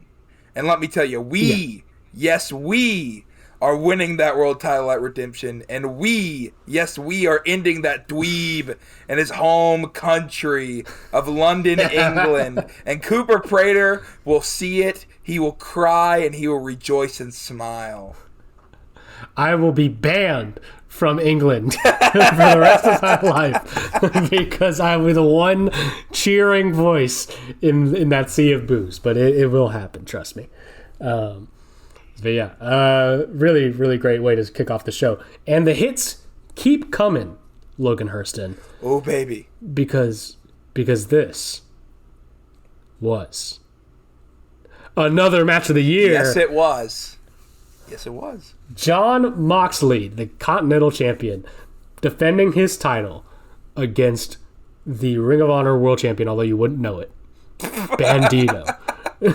Bandito coming out in all white, looking like a folk hero. Just pristine. White tights, white mask, white cape. And the second that he goes, first of all, my first thought I have is, he is like he's a comic book superhero. And then the second thought I had was, he's gonna fucking get a gusher, isn't he? You know what's crazy? And I was right. he looks so cool. I didn't even think that. I was just like, this guy looks like the coolest guy to ever live. Of course he would wear this. There's no motive behind it. He's not wrestling Jon Moxley, who makes most of his opponents bleed. He just wanted to wear white. And then, like, I don't know how, it's just like the aura of Bandito may be overlooked. What is the most, like, too, normal He's too trope. Pure of heart. Right? And when he started bleeding, I was like, oh, baby, here we go. And, okay, I wanted to talk to you about this guy.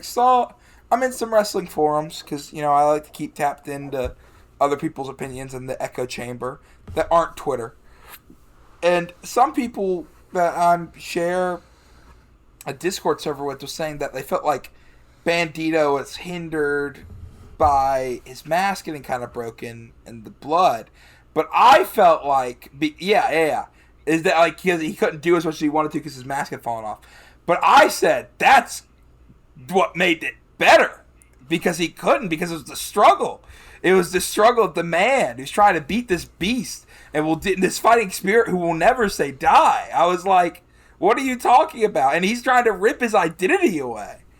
And he's clamoring and he's holding on. I was like, this is what you come for wrestling right here.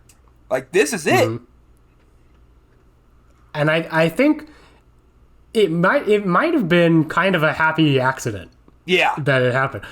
Because I think Mox tore way too hard. Oh, yeah. And he went like, yeesh, after he saw how much he tore off of Bandito. You can like basically straight up see his face for that one shot.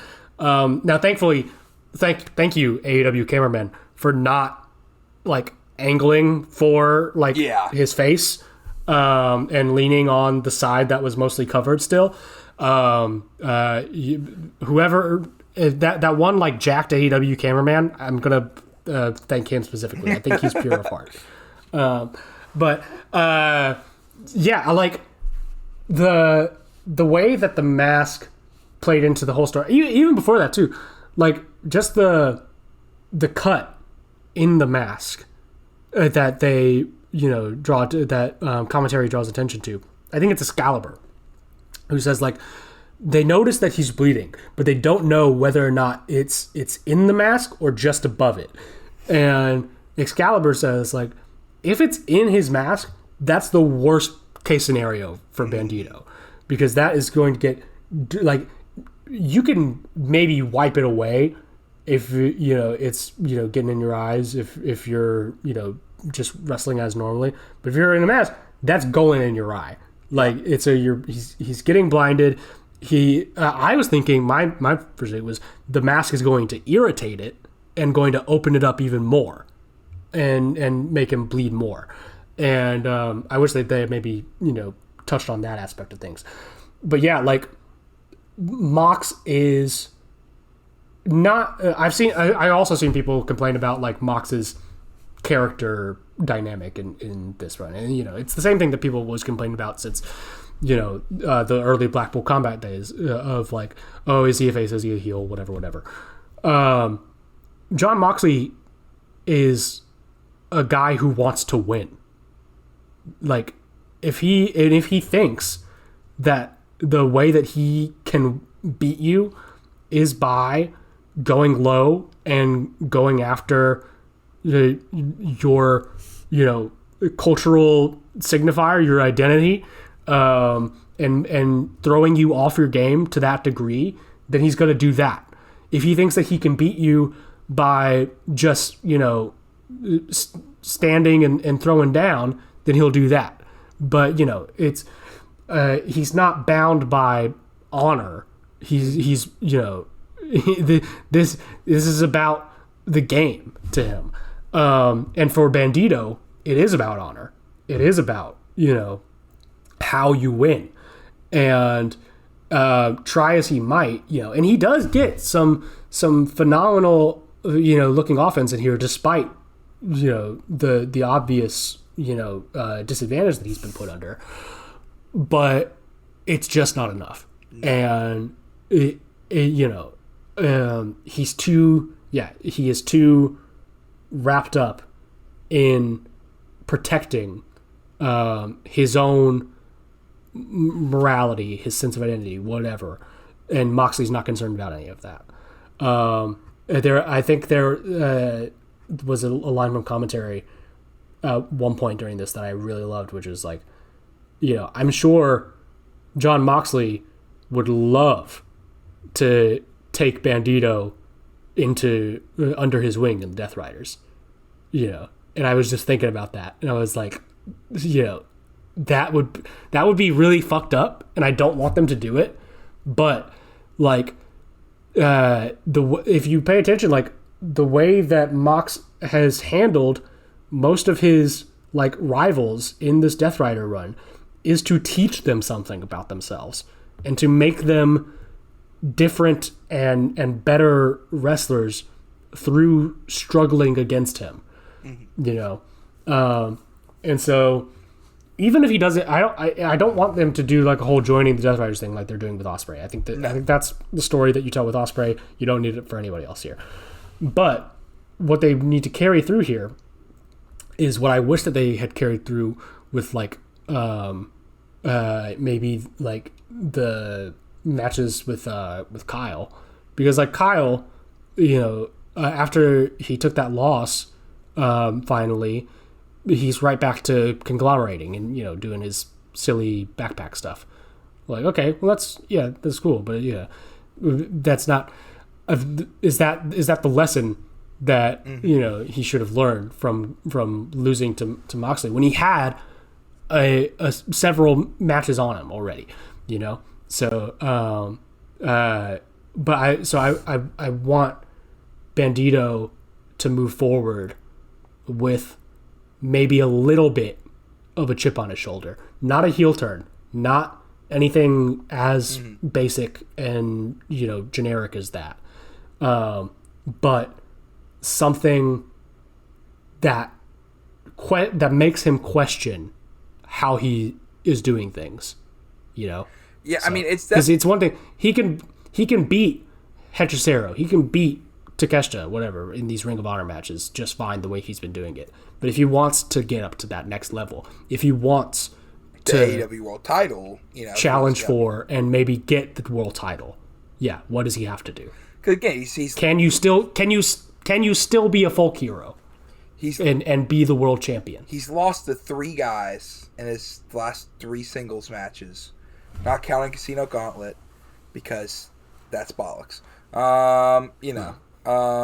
Like he's lost to Mox, Swerve, and Andrade in his last 3 AEW pay-per-view matches, and it's at this point where there like needs to be a turning point. Now I will say, and real quickly to discuss it, because Forbidden Door this year especially had a lot of changes, and originally this was not supposed to be the match we got. It's supposed to be versus Callum Newman. That's right. 1, this is a better match than anything they would have done. And 2, though, there is a part of me that wishes I could have watched Jack's face whenever Mox Bulldog choked Callum Newman out. Would have been awesome. But I just think it's interesting to look at like what little changes might have been if they would have been completely healthy. But this match was awesome though. I do hope there is a reunited focus though with Bandito, that they continue to use him and actually like starts racking up wins. Maybe he gets a title, an AEW title, Because the thing is, like, as cool as the Ring of Honor title is, especially in the last 3 defenses, it feels like they're just like they don't even care to like book him. That he's not on the weekly shows half the time, Right. So, well, moving on. I would not be mad if if the payoff to this is him taking the Continental. Yeah. I think that would be a really great step in the right direction. It'd be sick. And I think Mox is due to drop it soon, because I think if Ospreay does win it in Wembley, the move is Mox the gun for a title shot. Gotta open him up. Yeah. And I would like him to do it without the Continental title, preferably. That's why I was kind of hoping. I was like, what if Bandito... But then you can unify, Logan. No! You can unify. No! We're bringing it back, baby. Then, active shooter in the building. Shota Umino Coming down all the way from New Japan Pro Wrestling with the IWGP Global title versus the Bastard Pac, representing the Death Riders, which Shota, you were never one of. Cooper, what did you think of this match? I'm going to talk about two things, and two things only for this match. Thing number one, Pac, buddy, pal. I can handle your Dynamite Kid tights and singlet. I even like it at this point. All right, I think it works. This Captain Mike Rotunda ass fucking cut off amateur wrestling singlet that he had. Yeah. Disgusting. Throw it in the trash. Never take it out ever again. I do not like it. I felt very uncomfortable, and I was very, very distracted by the approximately 5 inches of thigh that I saw during this match. I feel like it's I can either go one of two ways with Pac. Either all thigh or no thigh. But you can't have five. But just a sliver, just a few inches of thigh poking out there, brother. You gotta cover them things up. But no, yeah, the gear was atrocious. And the other thing that I want to talk about in this match was, I don't know if you noticed this, Logan, but at one point, Pac fucking awesome bombed onto a table on the outside. It was fucking awesome. Dude, no. When he hit that, I was like, holy! That looked like it sucked to take. Yeah, I'm not taking that, brother. I'm sorry. That was my big takeaway, really. I thought the match was pretty good.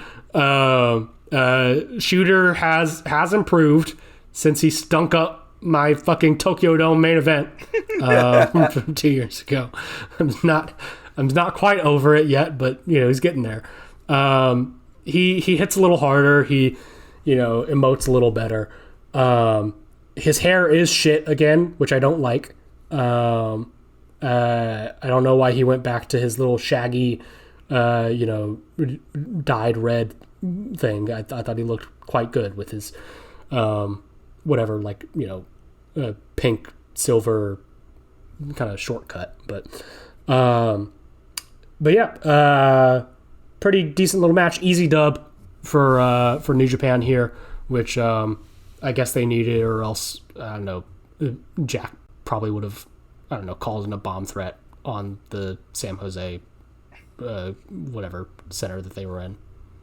Well, it's nice because, he at least got the V1 because he's dropping that belt in 5 days, brother.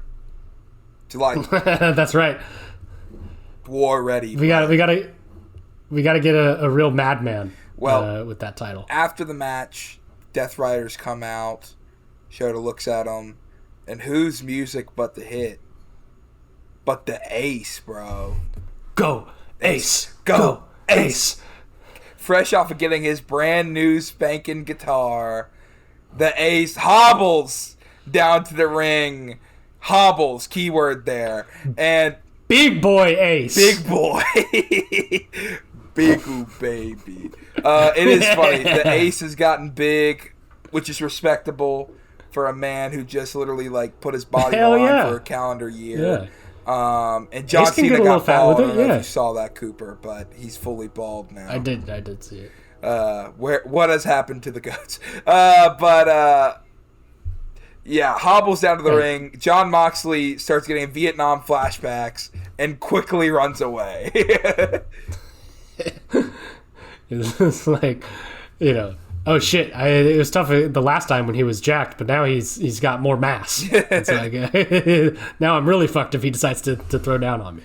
And the Ace puts the title on Shota's waist and celebrates with him. Shota did say in English to the camera afterwards. He was like, "This is New Japan Pro Wrestling. See you soon." And he did his little heart thing. Yeah.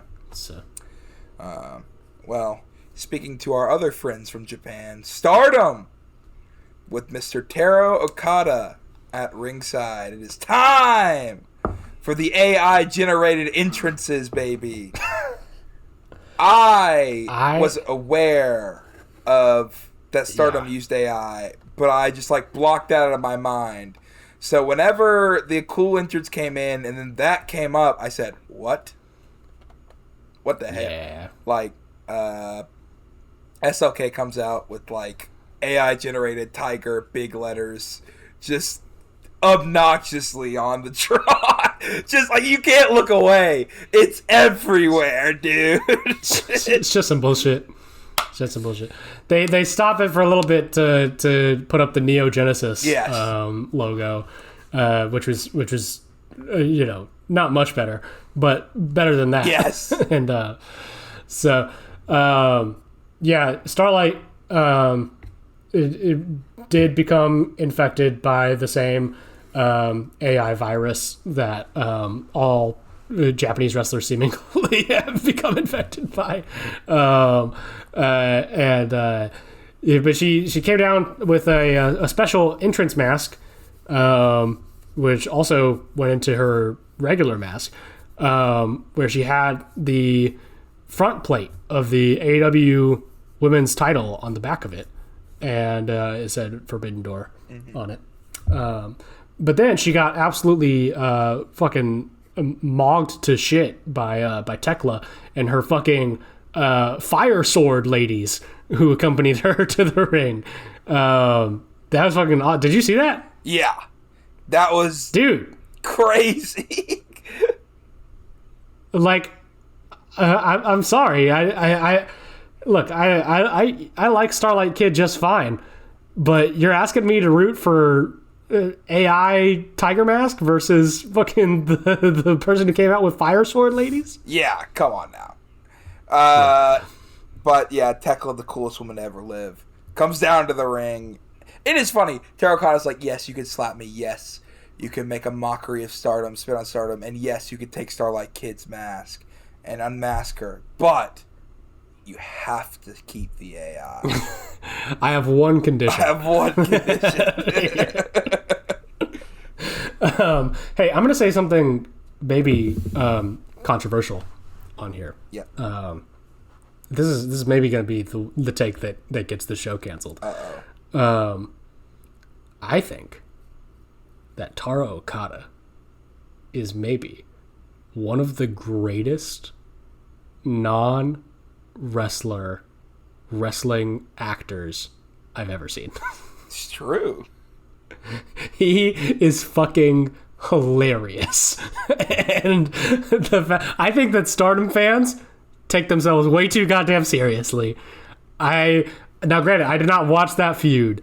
I was not tapped in to the Okada and Tekla bullshit. But I refuse to believe that a man who falls over that funnily could be bad on regular weekly programming. So I think it was the Stardom fans' fault, really. But look, this match was pretty good, I thought. Tekla is, I think by far, one of the most just visually charismatic wrestlers in the world right now. And that carries a lot of her matches, I think. But the in-ring work is still solid. Starlight, I like, and I think that with maybe a little bit more exposure to American audiences, she can kind of fine-tune this, underdog babyface kind of performance to a way that really kind of gets them fired up for her. But it's just not quite there yet, and I think that's mostly maybe due to a lack of exposure. Which is funny because this was maybe one of the best built matches on the card, but ultimately you are introducing somebody kind of for the first time to an audience that just doesn't really know them that well. But yeah, we had a pretty just like straight up win for Tekla here. Not too much on the shenanigans until after, really, where then the Sisters of Sin come out and give her a pair of scissors, to which she then cuts off and unmasks the mask of Starlight Kid. They do kind of what I was thinking they do. She covers up really quickly, so you don't actually see her face, unlike Bandito. But and she throws it in Taro Okada's face and gives him a slap. There he fucking crumbles like a sack of potatoes into his chair. So Tekla, I guess, has now won her war against Stardom. Although I gotta tell you, I mean, I would like to maybe see them get a little bit of payback for it. Bring in, I don't know, Suzu Suzuki or some shit, to defend the honor of Stardom again. I'm not saying they gotta beat her for the belt or anything, but I do think it is a little weird to just have her get off with basically no comeuppance here. Yeah. So I do hope that they can even play that program in Stardom if they want. But I do think they should probably keep that ball rolling. For sure. I thought it was really good. I do think it would be interesting to see, because she is fired from Japan. If they're you're unfired because we have to ramify this. I mean, the real for one night only. The real thing would be the first ever intergender Stardom match with Taro Okada versus Tekla. And, obviously Okada's going to get beat up for most of the match, but the roster rallies behind him in a lumber woman match and just beats up Tekla, and then he wins. They storm the ring to defend the honor of Stardom. They get Bozilla can come back and fucking lift her up all the way. That'd be fun. But we had a good run in this pay-per-view, and it ends here because the next match, the shortest match of the card, is 16 minutes and 45 seconds. There isn't really, I mean, for me, there's nothing to talk about in the ring. My eyes were watching it, but nothing was remembered until the end, brother. It was Cope and Cage versus the Dargs. That's Jack Dudley's boy. Yeah. And I did send a tweet on the account, I will claim it, before this pay-per-view started, and I said, and I quote, because Jay White tweeted ready again, I said, Jack Dudley's favorite wrestler is coming home. Maybe this will get him to watch AEW. And I don't think it will, but the point still stands. Yeah. That's his boy. Do you have anything to say about this match? Who fucking cares? It's not bad. It's just whatever, I did enjoy... I'm sure if I watched it again, it would go down perfectly smoothly. I enjoyed Nigel's commentary. And I enjoyed, I was waiting for the Jay White thing, but I still thought it was okay. I thought it was cool. I kind of wish he would have, though, Blade Runner Christian and Cope afterwards, and then the Bang Bang Gang sat on top, immediate heel turn. I don't know, but at the same time, we have to do Bullet Club implosion with the last two leaders that nobody cares about first. It has to be done at some point. We should have got it 3 Forbidden Doors ago, but look, it's going to be done in-house. Tony Khan is cooking. It is funny. Not only is it going to get done now with no Gabe Kid. He's a Death Rider now, bro. He ain't even part of the Dogs anymore. That's right. It's just Little Clark and Big Dave versus 5 gentlemen. Man, they gotta change the Titantron. Yeah. Well, good news for Jack is that maybe Big Dave will get a singles match on AEW pay-per-view now. But brother, that is a tag if I've ever seen one. That's fair. But yeah, hey, I gotta say, I have missed old King Switch. I do like him. I did too. I've never been like super against King Switch, like as some people are. I know, especially in the past couple of years, people have kind of like soured on him a lot, but I still enjoy his work. Yeah, those good Hangman matches. He's and he talks a little bit like this in all of his promos, and it's a very stop-start kind of rhythm that he has. That's a great Jay White. You want to hear my Jay White? It's mostly a Taika Waititi. Yeah, true. You want to hear my Jay White? Yeah, go ahead.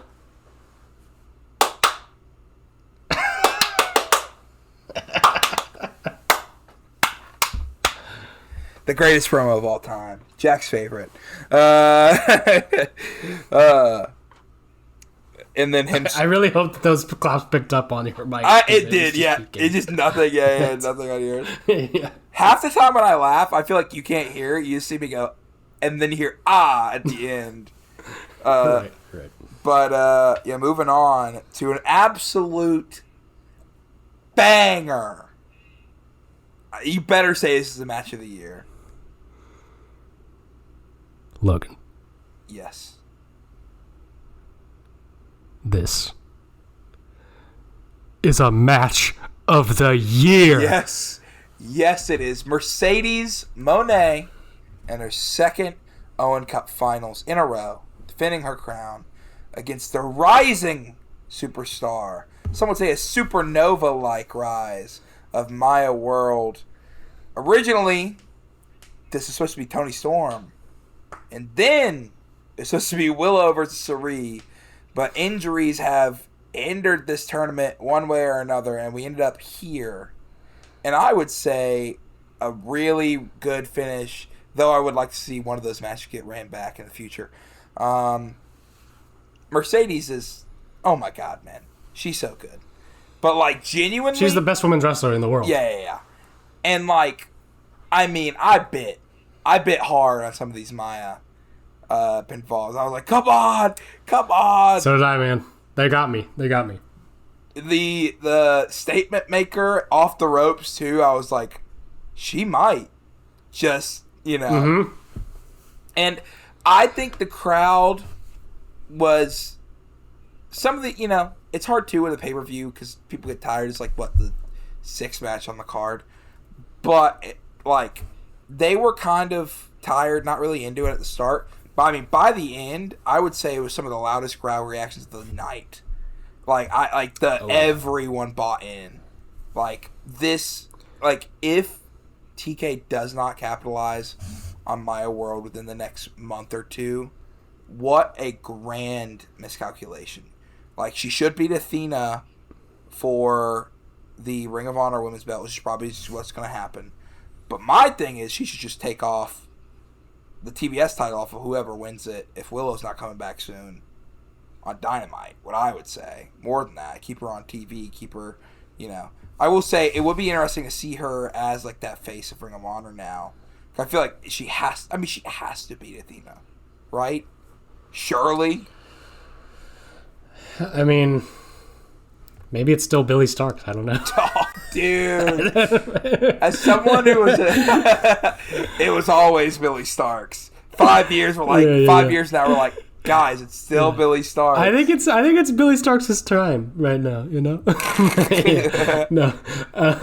I think it would be booking malpractice if she doesn't take the belt off of Athena. Or, even if you don't want to do that, even if you don't want to put them in the same ring together after this, which I don't know why you would, but her and Hyan should at least maybe take the tag titles.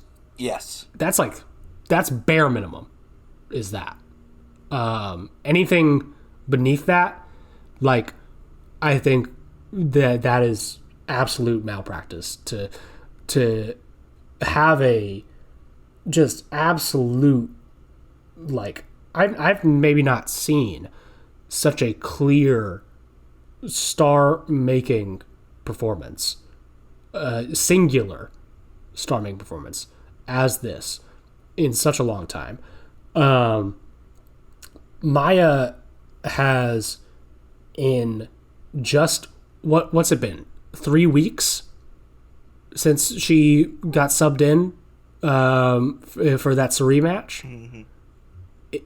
If that, in such a short amount of time, has endeared herself to the AEW fan base in such a strong way. It is like we talked about the strength of Bandito being, such a absolute, true blue, rally behind me, kind of hero figure in AEW, because of his sincerity and his kind of urge to do right, and in such a short amount of time, I think we've raised Maya to that very same kind of level. People want to see her succeed, and when you have that, you have to run with it. I love the team with her and Hyan. Don't get me wrong. I think that is like a really good place for both of them. I would not keep that for any longer than the same amount of time that Jet Speed was together. Like they use that to further, her in-ring chemistry with different members of the roster. But then you need to make clear your intentions for each of them, I think, because I love Hyan too. And I think Hyan has a ton of untapped potential. I'm really intrigued to see how, if at all, they play her into Maya's kind of broader story. I think you need to lay out your plans for both of them, like right now, like yesterday, preferably. But yeah, and Mercedes, like we've said so much about her already. Such an absolute pro, and you could tell really, really, I think, loved getting the chance to do this for Maya, even going over, like there is a kind of big star up and comer kind of dynamic that is so often in wrestling feels like taking opportunities away, but there's no trace of that here. This is all give from Mercedes. You see it in the actual match itself.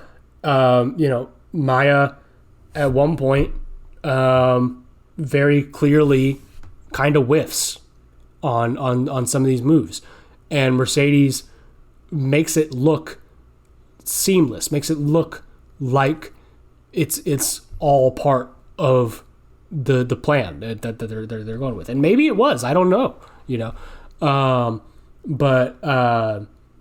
and they kick into a gear just before like the near falls really start coming, when the statement maker attempts really start getting more and more and more desperate, where Maya just starts swinging for the fences, hitting just absolutely like these like super snug strikes and big bombs, and like it is really just going for broke. And the way that Mercedes takes it looks like death. Like it looks like just made. It's the thing we were talking about with Roman and Sami from that match. I know in my brain that there is not really any chance that Maya wins this, but they hook me in and make me hope against hope that tonight, just once, for 3 seconds, that, fucking magic can happen. Yeah, I mean, it was by far my match of the night. It's probably my match of the week from everything that I watched so far. Yeah, if you're not watching this, I think you just hate women as a concept. So. Real. I fully bought in. And I was texting people who were like, I think Maya wins. I think Maya's a good shot. I think this is like the right move. And I'm like, not gonna lie, Wembley tickets are looking scary. They need Mercedes in a big draw spot. But like, even with saying that, I was like, that was what was keeping me from like the full buy-in. That's what kept the part of my brain going, okay, no, Cooper. And this is a match too that like is one of the things that like I think certain wrestlers need to wrestling fans to understand, which is like a botch can make a match better if it progresses the story and its understanding of, and that's something Mercedes as well, of like it was a struggle for Maya to get these moves off because of nerves, because of how good Mercedes is, and because of just like, again, the longer you're going into these deep waters. This is the second longest AEW women's match there's been. barely 25 minutes. It's probably one of the longest matches Maya has been in. And when you get into these deep waters, it's not going to be clean. And I think that builds, like, the power bomb spot where Mercedes went for it and, like, slipped and stuff like that and then eventually went into the buckle. Yeah. If that was originally a botch, was that originally planned? We don't know. But either way, I thought it looked great.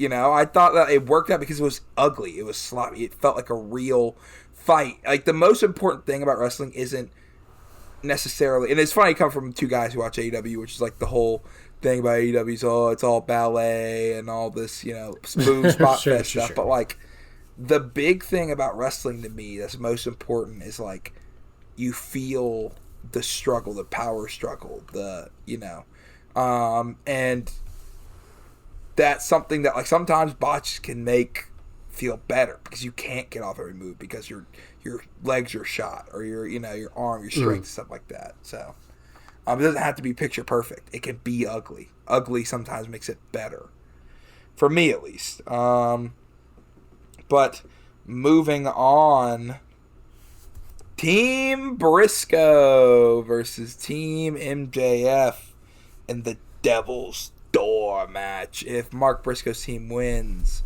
or Team DC MJF, sorry. If Mark Briscoe's team wins, then he gets a title shot, which they did. This ran for 30 minutes. Started out with MJF's music playing, wearing the DC MJF shirt. He says, "Come on, guys!" And all of them come out wearing the DC MJF shirt. Real team player, that Jake Doyle, for keeping his shirt on for like almost the whole match. He's loyal to the cause. And then we hear Darby's music, we hear Takesha's music, then we hear Mark Briscoe's music, and the rest of the conglomeration are in tow, all with backpacks. And we get this thing started. This was a fun party match with a lot of really cool spots. It was a really... getting tired. Really nice change of pace. After, for me at least, after what was like a lot of heavy drama in the Maya Mercedes match. I think some people didn't like certain aspects of this match, maybe some conglomeration backpack stuff. I didn't care. I enjoyed it. I enjoy sometimes kicking back, having a couple brews, and just watching some bollocks. And this was bollocks in the best way. I think the orange spot was fun. The Nintendo spot was alright. It was whatever. It's fine. Leo Rush, I thought was... Can I talk about Leo Rush? What were you going to say? Can I talk about Leo Rush? Yeah. He's the best fucking thing in the I love him so much. I love him. I'm so glad that I have freed myself from these chains that I was under. That wrestling needed to be important and good all the time. It doesn't. No. Sometimes what I just need is just a little freak, just a little guy who makes things weird when he's around. I gotta tell you, I maybe have not laughed as hard at a wrestling match in recent memory as hearing Kevin Knight exasperately say, "Pack his ass up, fuck out of here." Yeah, as they beat him up and push him back into the back. I'm out of here. I'm out of here. As Leo is fucking trying to pierce his way through the bag again. Oh my god. I understand that he might not be everybody's thing, but he is mine, and I can never appreciate it enough. You like your little gremlins, him and Danhausen. I do. I like. I wish Danhausen, didn't take the blood money, but I don't begrudge him for his vibe and his gimmick. I'll always love that Danhausen. Love that Danhausen. I thought it was fun. I'm gonna be honest. When Darby's left his backpack up there, I must have missed that. Because when it was during the entrance, I think. Yeah, I just didn't see that. And so when Kevin and him were up there, I didn't even know that was Darby's. I just thought that was just a production bag. So when Kevin grabbed it and exploded, I was like, "What the hell?" I was like, "Oh my god!" I'm like, "That's a botch." And then they were like, "They Undertakered him." Yeah, they Undertakered him for real. No, I thought this was fun. It had me questioning what Jake Doyle did to make Andrade so mad, because that low blow was personal, bro. He put some stank on that. Yeah, he kicked our boy right. Well, he pulled him off of MJF. But still, he had to put that much stank on it, bro. Yeah, he's trying to wipe out future generations of Doyles. What about the little somethings, man? Yeah. I thought that this was pretty fucking whatever. Big dumb fun. I didn't really care for the Nintendo spot, but that was about that was as minor of a quibble as I could give.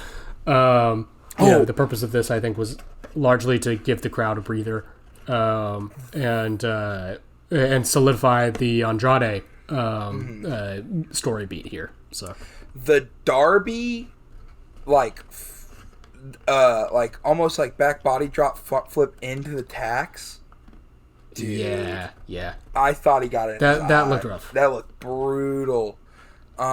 He did get it. He did get one just above it. I know, because you started seeing the blood come out.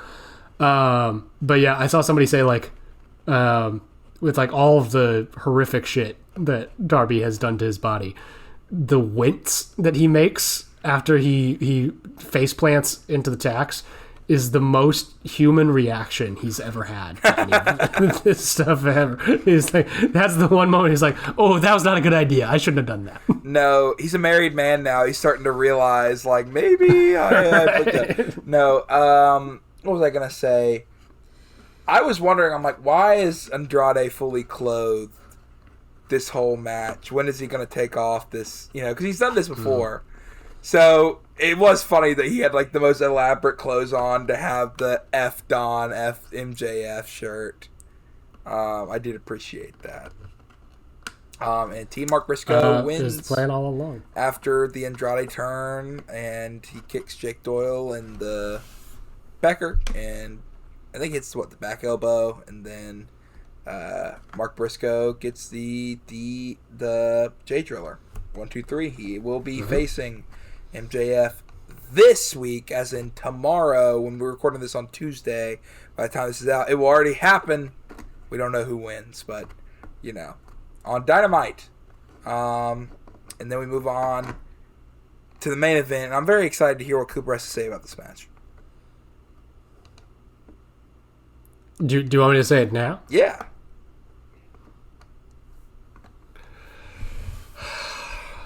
Well,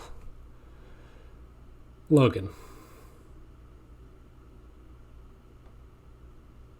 What'd you say? You cut out. I said Logan in like a very exasperated kind of tone. Yes, Cooper. This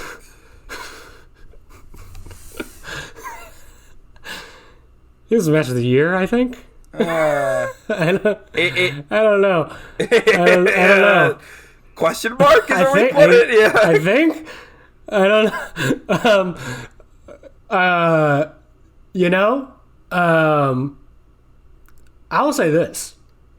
I did not care very much for parts of this match that I think that people did care for, and I've actually I kind of was into parts that people didn't. So I don't know what that says about me.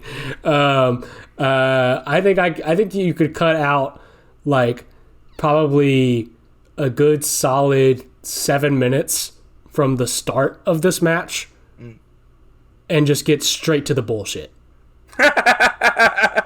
So you're like, yes, feed me more. This match is like the perfect litmus test of like, what type of wrestling fan are you? Because there are certain people. Is it though? There are certain people online who are like, god awful. Will Ospreay sucks. Why are you coming out in a band mask? I've seen people say it's the worst match in company history, which is wrong. Completely wrong. That's some bullshit. I was there for the dark times. I know what the worst match in company history is. Wait, what is the worst match in company history? Would you say, Cooper? The fucking Sammy Guevara Matt Hardy match, where he fucking true. slams his head down on the concrete. So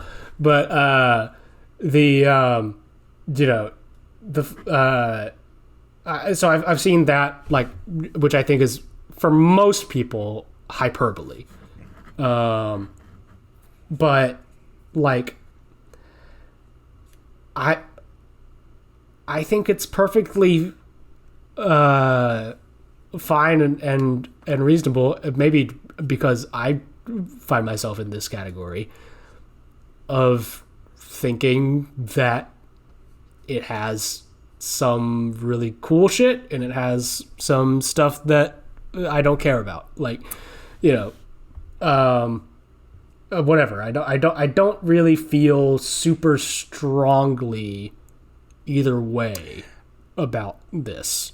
I don't hate it. I just have a problem of, I think ultimately the main, like, I was expecting, like, I was going into this match being like, I know what I'm getting, right? There was no question. Which is why I say cut the fluff at the start. Yeah. Just get right to it. The main problem I think for me in the disconnect versus like a normal, like what I'm expecting, was Swerve bladed so deep, brother, like insanely deep. And when we got the blood on both sides, I'm like, I thought we were going, especially with like the way they were presenting like Ospreay changing, I thought, well, maybe we're going into a different direction where you had two guys who were struggling to get on their feet and stuff. But then they just did what they normally did, where we are hitting 10,000 finishers and neither man is going to go down until we get like the ultimate, like they have like 7 like, oh yeah, that should be the finish moments kind of thing. And there's a certain point where, like, this is like, to me, is what I'm saying about like the litmus test thing of like, there are certain old school wrestling fans who are like, this is bollocks, all this stuff because of all the kickouts. Yeah. There's certain wrestling fans who may not like it because of the blood. Certain people just don't like blood, or like not that much. And then there are certain wrestling fans who like love this type of wrestling. But there is, for me, like a certain breaking point. And this is as someone who, like, look, when I was a kid, you know, I hate to say it. This is only going to add more fuel to the fire. No, Johnny you don't. Gargano No, you don't. Just say it. was my boy, right? And I'm saying that because I know now anytime Johnny Gargano does anything, you're going to clip this and you're going to go, Logan, look what your boy did. Look what your boy Logan. Look at him shaking hands with Donald Trump, Logan. That's your boy. That's your boy. Look at him hamming it up with the leader of Saudi Arabia. That's your boy, man.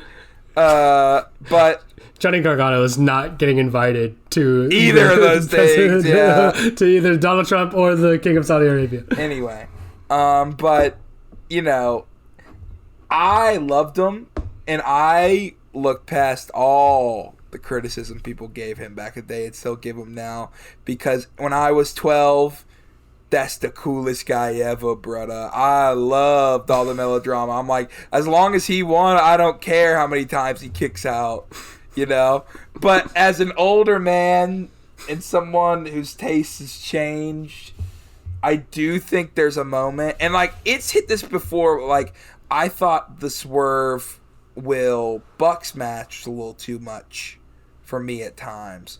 And I think this one, especially just because of, like, dude, Swerve's blade job was crazy.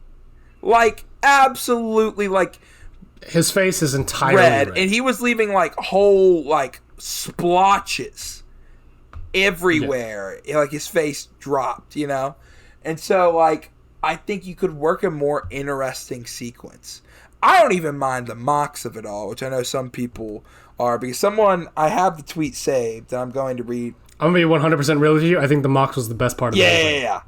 I thought that was cool. I just wish they wouldn't have done it after 20 finisher spams. I think it's better that they did. Yeah. I think I was like, fuck yeah, brother. In for a penny, in for a pound. Somebody clipped it and said the bean kicked in, but then someone quoted it and said, I like this spot because I can understand being so motivated by pure homosexual love for Jon Moxley that you don't feel pain. Yeah, dude. Yeah. But no, I thought that was awesome. But you know what's funny? So when they actually did at the finish of the match, which was, you know, the buckshot hidden blade, when Will hit the first hidden blade and he hopped over the apron and Swerve was on like the other side of the ring, in my mind I get to flashback to, remember Best of Super Juniors? When you were flying like a bird? Now you have to be a bird of prey. And so in my mind, I see Will grabbing the ropes, and I'm thinking he's going to springboard. And I literally say, what the hell is he going for? And then Buckshot, the Buckshot thing, I'm like, that makes sense. I was like, his swerves are like the completely other side of the ring. I'm like, what springboard bollocks move is he going to try to go for from here? I got a flashback from old Ospreay. But of course we hit, Paradigm Shift, into the Death Rider, into the Tiger Driver, and the 1, 2, 3. I mean, I thought it was cool. I thought it was enjoyable. It was not a match of the year for me because certain grievances I have, but that's okay. You know, your list is more profound than mine and has actual spreadsheet. So, in the grand scheme of things, so you will outlive me. Well, I'm thinking about it. All right, I'm not saying. You know, I think it's like this. Definitive. I think the work rate was still good, and ultimately, if you do a crazy blade job like that, and you're putting, you know, kicking your stuff in, you're letting it get in, I'm there for it, you know. The blood helps. I'm not going to say the blood doesn't help. Yeah. The blood helps. Blood helps a lot. And Jon Moxley is awesome, so. And Jon Moxley helps a lot. Jon Moxley, who, by the way, is now in a 3-way tie for most matches of the year so far with Big Hosh and his fellow Death Rider Claudio. So, nice. You know, you can't fault me for, you know, giving points for the one true king. But yeah, like, you know, I've seen a lot of people, you know, I've seen basically, I think, every possible take about this match already. And I kind of knew every possible take before I even started to watch it. I think ultimately, like, look, is there a world where it isn't like it is? Sure, maybe.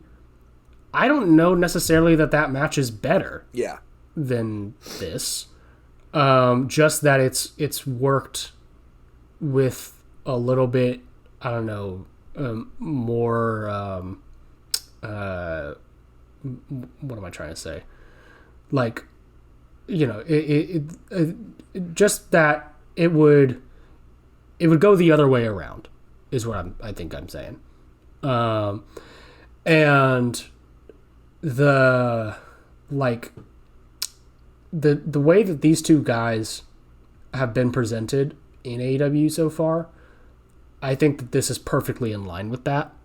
You know, like, you have Swerve, who, I mean, has, like, been through the fucking ringer with the Hangman series. Like, I've seen that guy take a fucking hypodermic needle through his cheek and, you know, get buckshot lariated with it still in, and get fucking, you know, the back of his head dropped on a chute cinder block. Like, I think it's probably going to take a little bit more than, you know, the usual Hidden Blade, Stormbreaker, you know, 1, 2, 3, like, to put this guy down. Ospreay, I have seen constantly in every single match go for, you know, the whatever the most you know, high drama anime bullshit thing that he can think of to win would be. I've seen him do it against fucking Bryan Danielson. Okay, like, I don't like neither of these guys have ever really shown themselves to be creatures of restraint. All right. Yeah. Like, so I don't necessarily know what people thought would suddenly shift, that we'd be, I don't know, working a limb or something, like, you know, I don't know.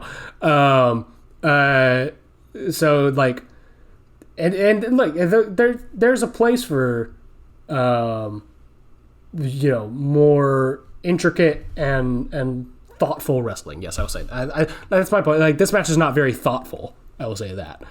This is very much like head empty, fucking Tiger Driver goes burr kind of, you know, wrestling. And, like, you know, am I any better than the fucking, I don't know, Bloodline stan morons who, you know, were saying that those matches were cinema because whatever Roman, like, monologued during it, because I don't hate this match. I don't know, maybe I am just as fucking stupid as that. But at least, you know, this one's not happening in a company where everything else is shit. So, like, you know, it balances out. I don't know. This is a very, yeah. I'm still making my mind up about it. And regardless, I don't think that the broader AEW, you know, programming is going to suffer for any part of this match having happened. Oh yeah, for sure. Yeah, I don't know. I agree with your points. But yeah, thoughtful. I didn't expect to be making thoughtful is the thing I think I agree with the most. This is the most thoughtful match. I don't care about restraint. I'm not being like, yes, Will, you have to work the limb the whole time, and we're in that sub 10 minutes to a great finish. It's just like, I think when I get the most pedantic about stuff is when I'm like, oh, that's a phenomenal finish, and it's like, we have another 20 kickouts, brother. It's like, sure. And I think the blood loss of it all, like, I think if somebody's like, but you see, they were bloody, which means it makes it easier to kick out. And I was like, what? Somebody said that was like their defense of it, and I was like, I don't know about that, man. But something dumb, but it's still cool. I will though quit this podcast if Will Ospreay kicks out the One Winged Angel at 1 in Wembley. I'm just letting you know that ahead of time. Somebody said that, and like that's actually threatening violence towards me. I don't think he should kick out of it in general, though. I'm like understanding that's a probable possibility. But if he kicks out at 1 to the greatest wrestling move of all time, or like up there, I'm never talking about this guy again. Like I'm gonna put a ban on Will Ospreay for a year. Like it's gonna be the Avalanche version too. Evil. That's Naraku, brother. Naraku. Yeah. Fucking get it right, buddy. Get it right. You didn't see this, but that's kind of it for Forbidden Door. Do you have any thoughts before we wrap this thing up? No. I think I've said all that can be said in my tepid defense of Forbidden Door. I thought overall it was a pretty good show. I thought it wasn't top to bottom great, but there was mostly great. I'd say there was a lot of multiple matches of the year. You had a lot of really fun or really good matches. You had some that are divisive, and then just one kind of whatever. But I mean, like, if there's no like laughably bad, I mean, I say you get your money's worth. Now, I do think it was a little long. Tony, that's funny. I thought that this kind of breezed by actually. From it. Now, I didn't really feel the length. I was feeling it when I got to Swerve and Ospreay. But maybe it's just like my emotions have ran so high. But I think also it's just like a thing of like I was more surprisingly tapped in to this throw together by Mercedes thing because of like fresh faces than like the Swerve Ospreay thing. As cool as Swerve and Ospreay are, it's like there was no world where I felt like Swerve was winning it. And that makes like if I don't have any doubt, it makes me like less excited to watch something unless it's like a new match where I don't know. Like I've seen this match kind of thing. I've seen this in this company. Maybe not the same way, but I've seen this pairing before. And it's very good, but it's not like last year. You've seen the match, and they got to sell Wembley tickets. Yeah. Like, brother, they have to. Like, he has to win. There's no parity of doubt. It's not like Wembley is like almost sold out, where it's like, well, maybe we could do something fun. Or it's not like last year, where it's like you have Hangman in Texas, but also Ospreay's still so hot that you could believe him winning. Yeah. It really could have gone either way. But. Yeah. The best matches are the ones where you really don't know. That's why the best match in this card was the Young Bucks versus the Unbound Co. versus I'm just kidding. Versus El Sky Team. We really didn't know.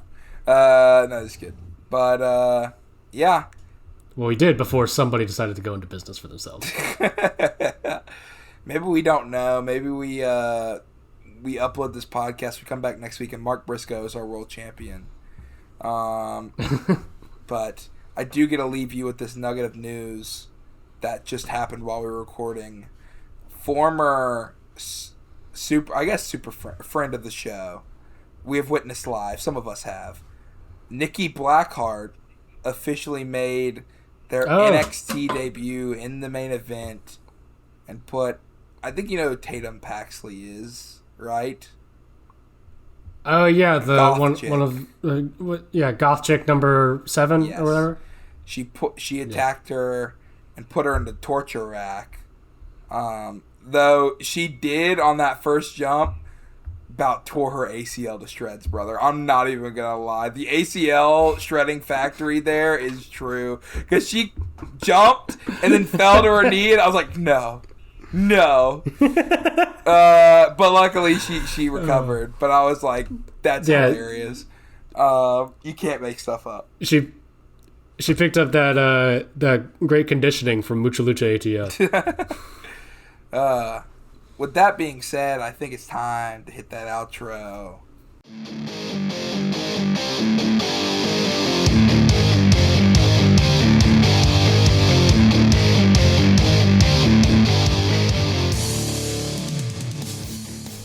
Thank you for listening to Strongest Style, a pro wrestling podcast. That's been it for us, me and Cooper this week. We'll be back next week with Mr. Dudley for another few hours of rousing wrestling content. If you want to follow us on social media, you can follow me, or you can follow Strongest Style for the show, me at Logan Hurston. Cooper doesn't have social media, but Cooper, any last words? More like woke Osprey. What?